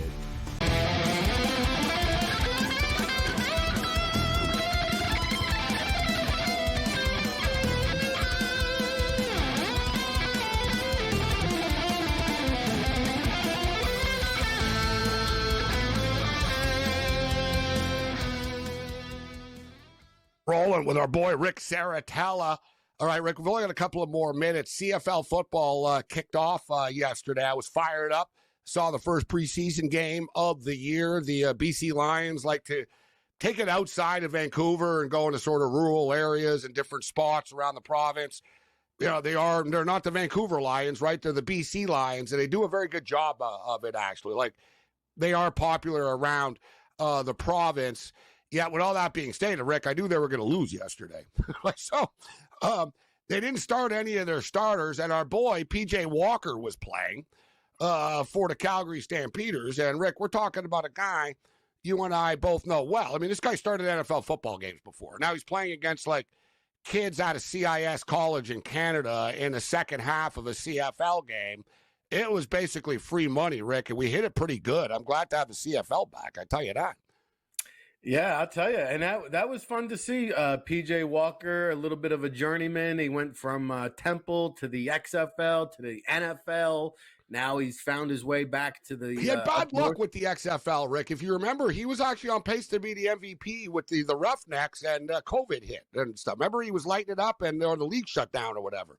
Well, you know, I thought he did. I thought he gave an admirable effort when he was there with the Panthers, too. Like, with his boy Matt Rule, who coached him at Temple, right? Exactly. Yeah, I thought he didn't embarrass himself. So no, I think PJ Walker is going to have like a 10-year career in the CFL. It's going to take a year to kind of feel his way through, but that's what these CFL preseason games are for. American players feeling their way out.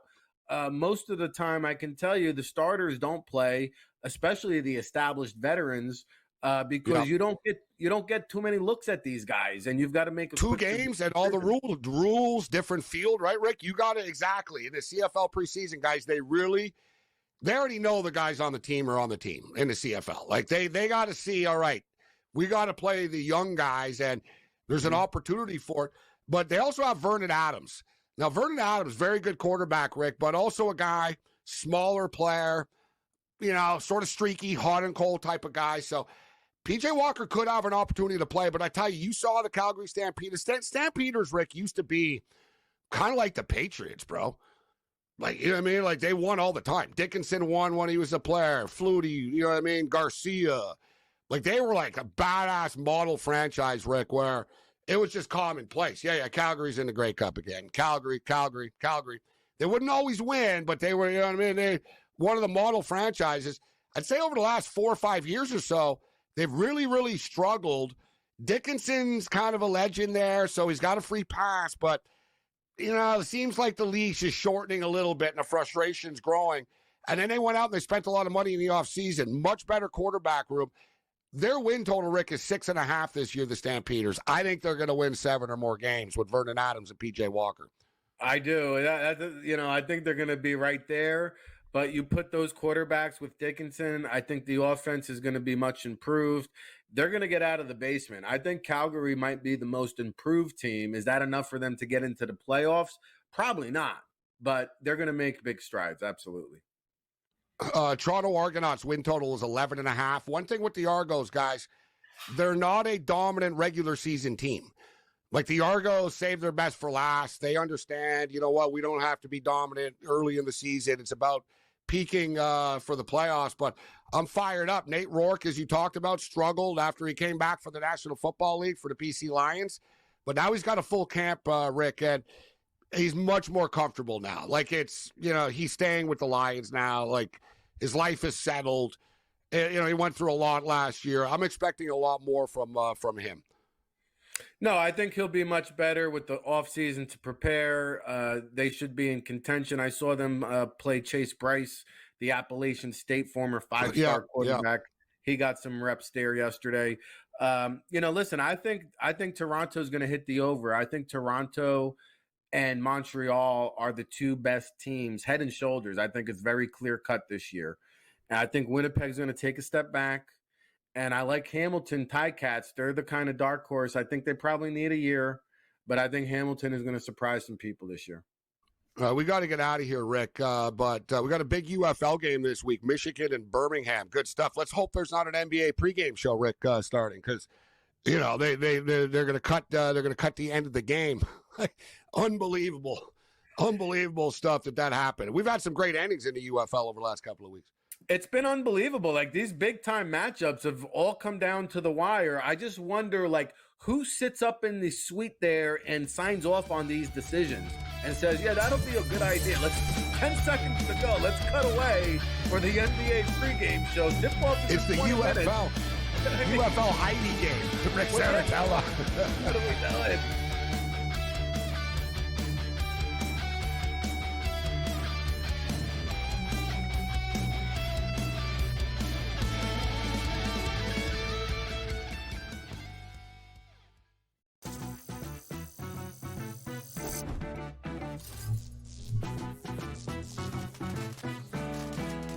Did you know sportsbooks tend to draw up tighter bet lines for events that get even more bettors, like championship games or major matchups? My tip?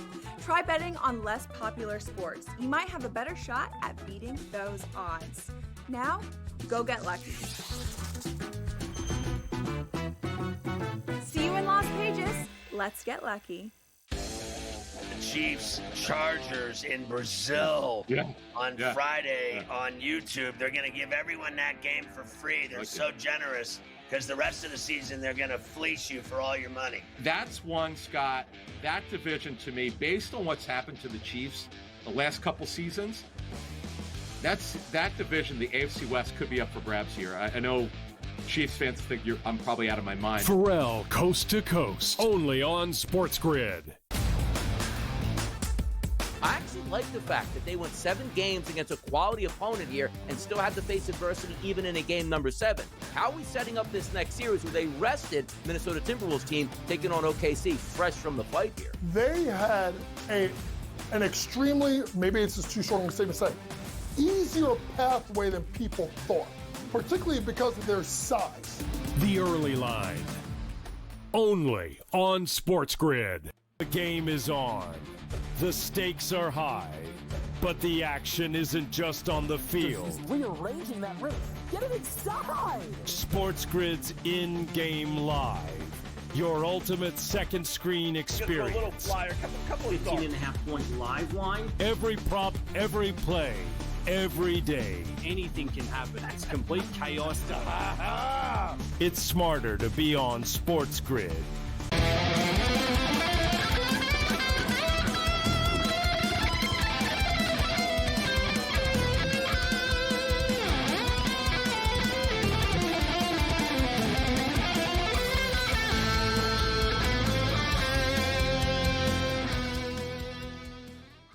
Let's roll. This is SportsRage. I am Gabriel Morency. Quickest 120 minutes in sports talk and television. Awesome stuff with Rick Saratella. We ran the gauntlet.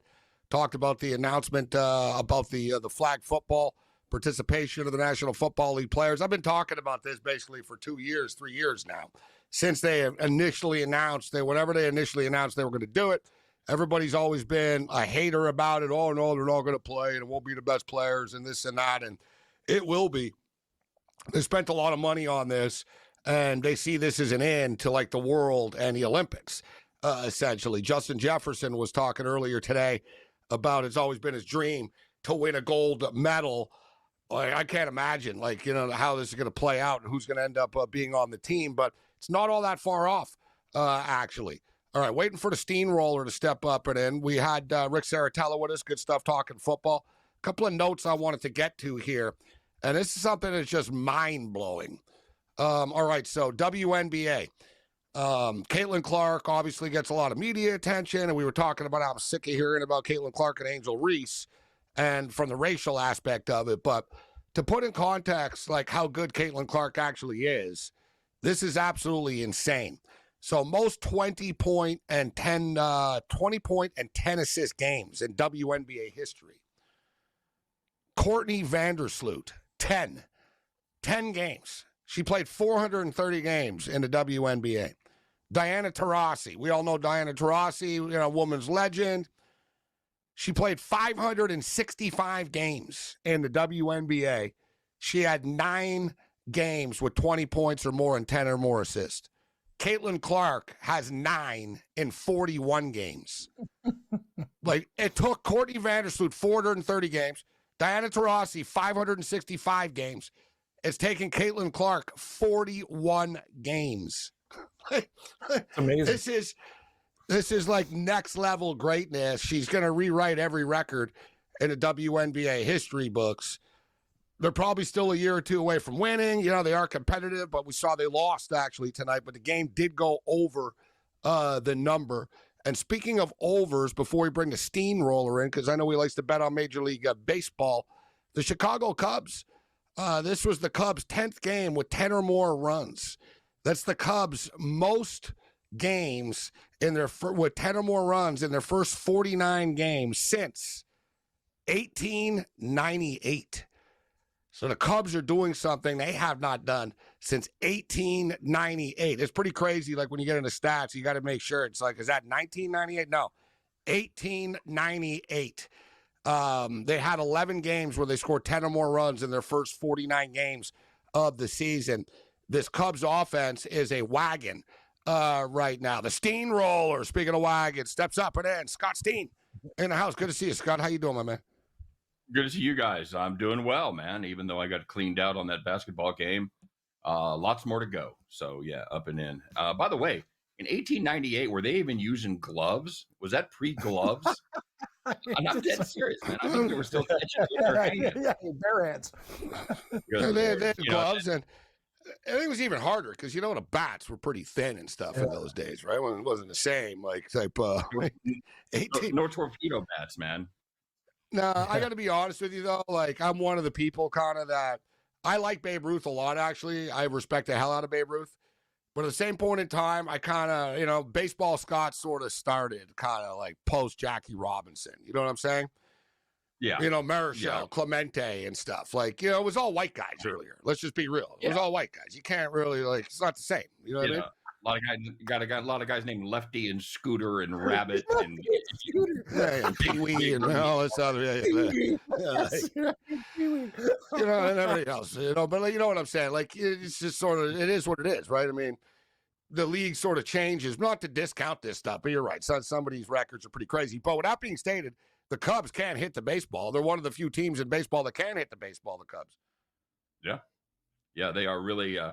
They're ripping the cover off. I really thought that was going to be kind of they got off to a fast start, scoring a ton of runs, and I thought, well, you know, they had a nice couple week run there. But man, they've kept it up. They've been able to keep scoring runs, and as is so many times the case with the Cubs, as long as they can get some pitching, I think they have a real shot. And it also helps. They're in a pretty weak division there in the Central. The Cardinals have finally got their stuff together a little bit. And they're 5 over, but everybody else is 500 or under in that division. So the Cubs, yeah, why not? And it's going to give a little extra impetus to the two teams that really hate each other, the Cubs and the Cardinals. So should be a fun summer if you're in Chicago, St. Louis. The other, as long as you don't get the other Chicago team actually beating the Mariners right now. It's 1-0. They're in the ninth inning. The Mariners are down to their last out. They do have a runner on second base. I jumped in on the Mariners earlier, plus 125, thinking the White Sox would blow this. But it's one of these games. We'll see if Seattle can put a run on the board. But like I said, they're down to their final out right now. The Dodgers are up 1-0 on the D-backs in the bottom of the sixth inning. 1-0 for the White Sox over the Mariners in the top of the ninth. Giants up 3-1 on the Royals right now, bottom of 6. So low scoring there, but the Angels guys are up 5-4 on the Athletics, and we're on the A's here. In-game total is 13.5, but this Angel team, they put runs up on the board too. They've been a pesky team over the last couple of days, beating the Dodgers. Now going into to the Athletics here, but Scott, you said you got beat with the NBA game tonight. Were you on the Minnesota Timberwolves, or were you on the over of the game? Yes, I was. I had on both. I had, yes, I was. T-Wolves too, Scott. I had Oklahoma City, but I had the over as well. So I'm feeling it a little bit there, a little bit frustrating. I really thought the rest differential would make a bigger difference. They had a 4-day rest advantage to the Timberwolves, and I really thought, here's how bad I was at capping this game. I really thought in the second half, Oklahoma's legs would kind of go away, and the Timberwolves would be able to pull away and put some points on the board. None of that happened. So just an absolute terrible cap on my part. I did the same thing with the hockey. I thought that the Panthers were in a bad spot coming off of Game 7 on Sunday night. that they wouldn't be as intense tonight in game one against a well-rested Canes team, and it backfired on me. But I will say, and as I saw Kendrick Perkins saying earlier in the day that he thought same thing at Oklahoma City, they could be flat tonight after a big game 7 on Sunday and a tough series, but they won the game on Sunday by like 50 or whatever the hell it was. You know what I mean? So I don't think they were stressed. And another thing is Oklahoma City are still young. So I don't think that time is really an issue or a factor for them. But you want to hear crazy, guys? I saw the numbers. The game was ending here. I wanted to get to this. There's some wild stuff right now with the basketball futures. So the Oklahoma City Thunder, after winning a game tonight, guys, are now minus 250 to win the NBA championship. Wow. Yeah. Like no respect at all for the Knicks or Pacers right now. That's unbelievable. You know, and I'm sure the basketball world and the world in general is just clamoring for that Indiana Oklahoma City final. There's like, you know, Adam Silver, that's what he wants for sure. That's what the network wants, right? Yeah. There's like 400 people with TVs in those two places combined. So it's if that happens, Scott, you're going to see like ESPN and ABC are going to lay off like 300 people the next day. Exactly. They're going to be like, mass layoffs at ESPN. Like the boss is just going to be mad. He's going to be like, all right, we just lost like $118 million this week. So I got to fire some people. I don't have a choice. They're all going to go to Disney World and putting the costumes on, man. Didn't you used to be director of marketing? Yeah, now you're Goofy. So that's kind of you've been reassigned. You've been reassigned. Yeah, I brought it up. I've been talking about it too. Now I don't want to go down that road and start crying fix or anything like that. But there's no way in hell they want the Pacers in the finals. They're already stuck with Oklahoma City and/or Minneapolis, right? So this isn't ideal for them to begin with. You know, SGA is kind of a star, but it's not ideal for them. You know they want the Knicks in it. That's why if you're the Pacers, you can't leave it into the hands of the judges. It's like a championship fight. Don't leave it in the hands of the judges. Yeah, knock them out or be so up on the card they can't screw you, you know? You're right, man. You're absolutely right. If I'm the Pacers, I know this coming in.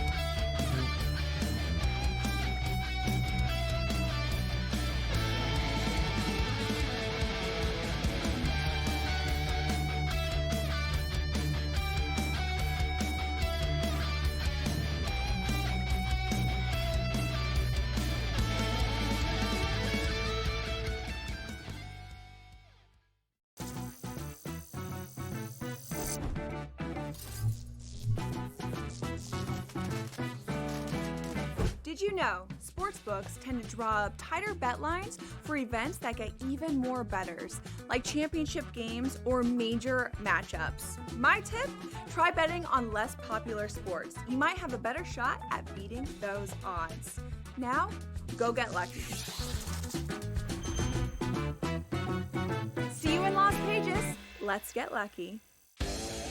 Chiefs Chargers in Brazil on Friday on YouTube. They're going to give everyone that game for free. They're so generous because the rest of the season they're going to fleece you for all your money. That's one, Scott. That division to me, based on what's happened to the Chiefs the last couple seasons, that division, the AFC West, could be up for grabs here. I know Chiefs fans think I'm probably out of my mind. Pharrell, Coast to Coast, only on SportsGrid.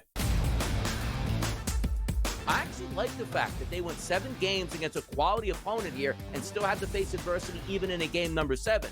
How are we setting up this next series with a rested Minnesota Timberwolves team taking on OKC fresh from the fight here? They had an extremely, maybe it's just too short of a statement to say, easier pathway than people thought, particularly because of their size. The early line, only on SportsGrid. The game is on. The stakes are high, but the action isn't just on the field. He's rearranging that roof. Get it inside! SportsGrid's in-game live. Your ultimate second screen experience. Just a little flyer, couple of 15.5-point live line. Every prop, every play, every day. Anything can happen. That's complete chaos. It's smarter to be on SportsGrid.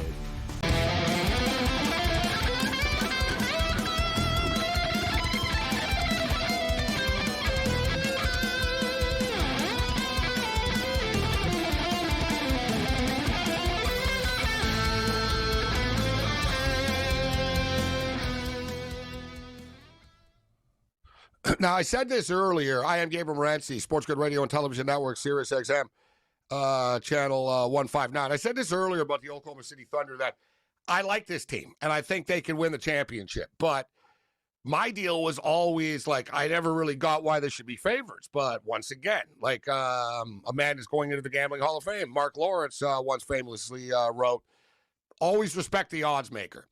And Scott, it was one of these deals before. I was like, Oklahoma City, they're a bunch of 22 and 23-year-old kids. And, yeah, they blow everybody out, but let's see them in close games in the playoffs. And I'm like, I don't think they should be minus 130 favorites coming into the playoffs or whatever. Like, they're getting treated like they're this unbeatable juggernaut. But I just brought it up. These son of a bitches are like 78 and 18 now or something on the season. Like, they don't lose. Yeah. So and I'm looking at the odds again right now, and I'm like, wow, they're minus 250 to win the championship. Like, I almost just want to blindly take the Knicks and Pacers right now at plus 500 and plus 750, just because it's such a big number. But once again, it's like the odds makers do know what they're doing here. What do you think, Scott? Are the Oklahoma City Thunder going to win the championship? Man, I don't know. That team, they're a team that you can play with them, and you feel like you're right there, and maybe even have a little bit of a lead, maybe even have a 4-point halftime lead, for example, and then they go on. Yeah, one and of then those you look runs. up and you're down by 18. Right, exactly right. You're like, how the hell did that happen? And you're like, yeah, they went on. They did their OKC thing, where they absolutely got hot. And I'll tell you what they did. Not only did they score more in the second half, man, they really clamped down on the defensive end. They did not. I don't know what.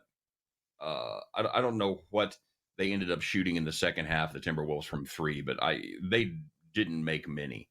I heard they were like 15 for 45 or 15 for 44 at the end of the game, and I think they made 10 or 12 of them in the first half. So just an absolute spanking on both ends of the court. That would have been the play Minnesota first half and play Oklahoma City full game. But I would ever accuse me of being smart like that. Two things about Oklahoma City. For a young team, it's strange that they like playing defense, because nobody does, right? Nobody ever, let's play defense. And they're a bunch of kids, and they really get off on like terrorizing you defensively. They have so many good defensive players. Hartenstein, Caruso, Williams, Dort. Like, it's like, whoa, Holmgren. It's like Williams. It's too much to deal with. There's just too many arms. They're all 6'11", 7 feet. They're all long. Like, there's no space. Their body width is like long as hell. It's the modern NBA team, sort of like what the Spurs will be in the future. And the other thing is, too, with SGA, I know he frustrates people. They're like, well, look at him. And look, like, what, scored 31 tonight, but he took 27 shots to do it. The thing is, though, he's like Harden used to be, guys. He's going to get to the free throw line. Exactly. Like, that's his game. He just takes it to the rack. He's smaller. He gets bumped around, and it looks bad. He falls over, and he scores. He's got the star treatment now from the referees a bit, because he does score all the time, and he just entices the free throw. So he's going to be, no matter who he plays. Like, if they play the Knicks in the finals, guys, SGA is going to be on the free throw line like 22 times a night. Like, he just gets to the free throw line constantly, and it's frustrating for the other team, because you're like, man, he doesn't really do anything. He kind of stumbles into the paint and falls into us. But you don't have a choice but to hit him, because otherwise he's just going to lay it up. And he's 1 for 1 from shots on his butt in this series so far. So I don't know if you guys saw that or not, but he was knocked to the ground on the ground as he released the shot, and it went in and the and one. So yeah, and I heard him talking, and this is something that I've kind of used as a yardstick as well. If you can hold them, the superstars, to less than a point per shot, you're doing well. And they did not do that. He took 27 shots, scored 31 points. So that's pretty much the way. And then that's his game right there.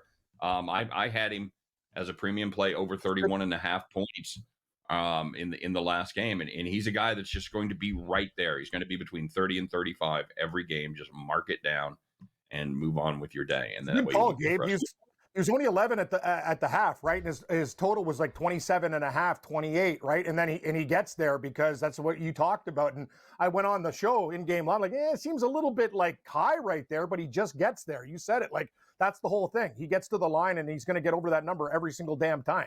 That's what he does. And he doesn't miss. He does not miss from the line. I think I think for the other series, he missed.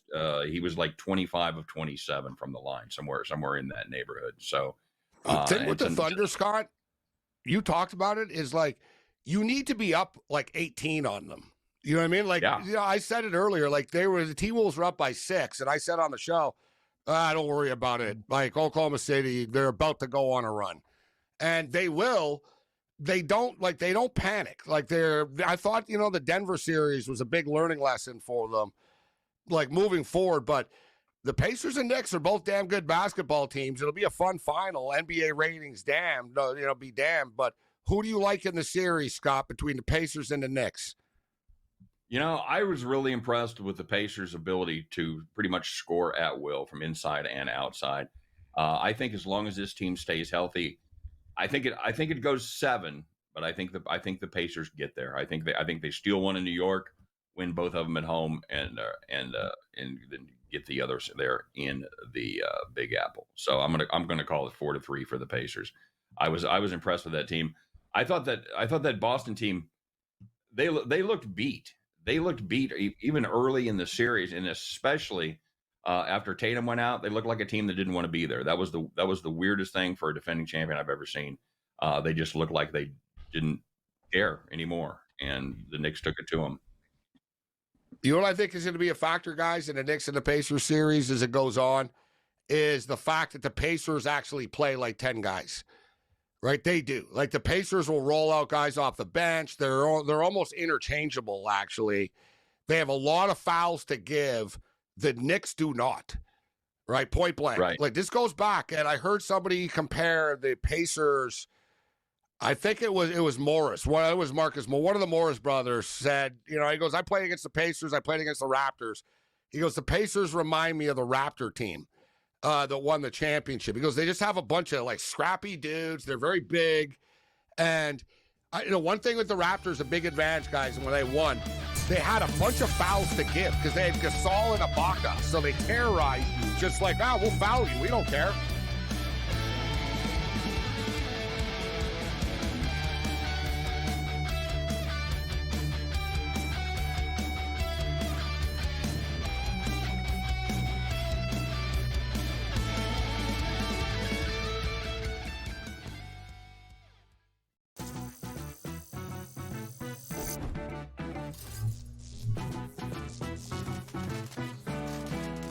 Did you know sportsbooks tend to draw up tighter bet lines for events that get even more bettors, like championship games or major matchups? My tip?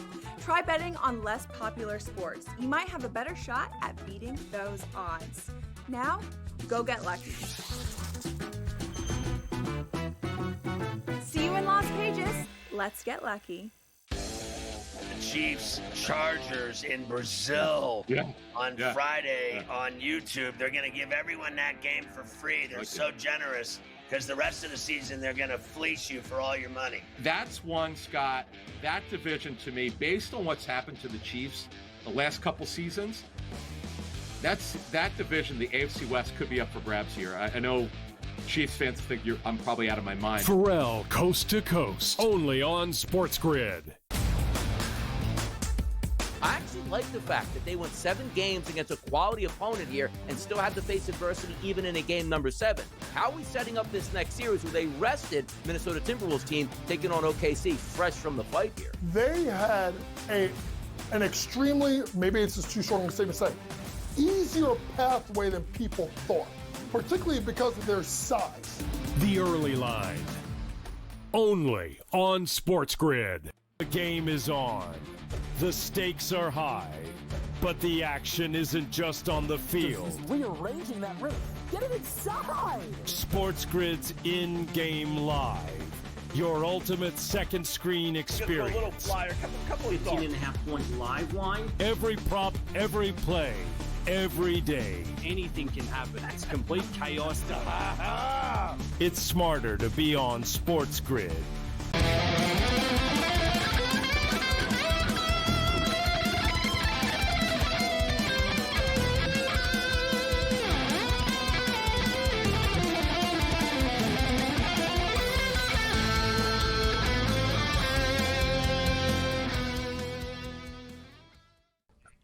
right, let's roll. We're down to the home stretch here. We'll get to the best of X in a moment, but Pacers Knicks tomorrow. Pacers get 4.5 in game one. The odds makers are sort of trying to rope you in, it seems, to take the Pacers here, right? It's like reverse psychology. How come it's not a little bit higher? The total is 224. You know the Pacers are going to want to run, and as I say, the Pacers have the depth. The Knicks do not. The Knicks play the same freaking 5 guys all game. So, you know the Pacers are going to just attack them, get them in foul trouble, use our depth, run a bunch of bodies at them, run and gun, make the Knicks run with us, make them foul out of the game, get them into foul trouble. I think the Pacers, you know what I mean? Like, I got nothing against the Knicks. I think they're a really good team, but I think the Pacers are just undervalued and disrespected. No one thinks Siakam is good. People think Halliburton's there. I think the Pacers are going to end up beating them and going to the finals, actually. That's my pick. I say the Pacers beat the Knicks. But what about game one, Scott? What do you think tomorrow? I'm sucked in, man. I've got Indy plus 4.5. And the thing that really pushed it over for me is the fact that this Knicks team is coming off playing a Celtics team that was last in the league in pace. They are just a grind you, slow it down, walk the ball up the court. And I think it's going to be a little bit of a shock in this first game when Indy just wants to run the floor back and forth. And I think it's going to take at least a game for the Knicks to adjust to that. And I've got the Pacers plus the 4.5. You know what? Tonight, I kind of knew I was anticlimactic for me tonight, even though the playoffs are back. I was like, yeah, Florida, Carolina, whatever. And I kind of, Minnesota and Oklahoma City's cool. But tomorrow night, this little cycle will be funner with the Edmonton Oilers. Oilers games are always fun. The Dallas Stars are a great, fun team. And then we're going to get the Knicks and Pacers, which is going to be an epic series. So tomorrow, the Oilers are plus 105, road dogs. Dallas Stars, minus 125 on home ice. What's your pick, Cam, for game one? I like Indiana, like you guys in basketball. Sprinkle on the money line, and I'll take the Dallas Stars at home. I think the game might go to overtime as well. 2-2, 3-2 final. I'm going to take the Edmonton Oilers tomorrow. They're just rolling right now. What are they? They're 8-1 since they lost the first 2 games to the LA Kings. I don't think they let up. I think they just keep rolling here. I think they're better than Dallas are right now, as good as Dallas are. Well, you know what? I guess it depends on who you think is going to win the series, but I think Edmonton are ready to rock. I'm going to go with the Edmonton Oilers. Are you betting the hockey tomorrow, Scott, at all? No, I'm not a hockey guy. I like to watch it. I don't bet on it. It's just something that I never spent the time getting to know as far as the betting angles. Aren't you in St. Louis Blues territory? Wouldn't the Blues be on TV for you? Blue guys. That's right, Missouri. Yeah.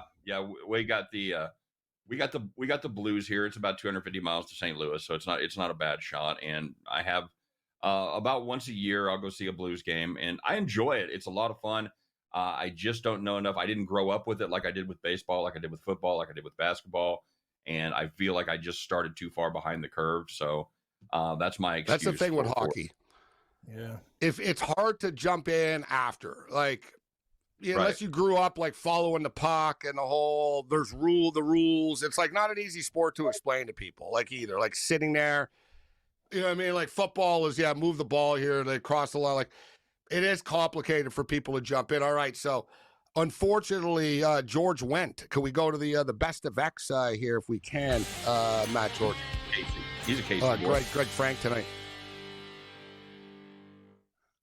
Confused. Is it Tuesday only? Here we go. So George went, beloved for his role as Norm on Cheers, has died, unfortunately, at 77. One of the most popular and famous characters on television in history. 93 million people watched the Cheers finale. Only the MASH finale has been watched by more people. It's Super Bowl type of numbers. And do we have the other one, which was one of the most famous skits on Saturday Night Live? The Bears, and with Ditka. Mike Ditka versus Jesus Christ and the apostles. Well, Ditka in a close one, right? Those guys were the best. And George Wendt really was a massive Chicago Bear fan in real life, Chicago White Sox fan in real life. That's probably what killed him. And and Notre Dame Fighting Irish fan. Big Notre Dame fan. I used to always see him at Notre Dame. He was always in Notre Dame games on the sideline and stuff like that. So a toast to Norm. One for the road. Norm. Rest in peace, George Wendt. Like, he's known for the name Norm more than George Wendt. Like, you think about it, it's like Norm. Yeah, Norm died. Like, it's almost like you know him. It's like, yeah, Norm died. He's a really good dude. He was a KC guy. I had the pleasure of meeting him a couple times. So. Was he a KC? Really, huh? Other than that, you're on your own later.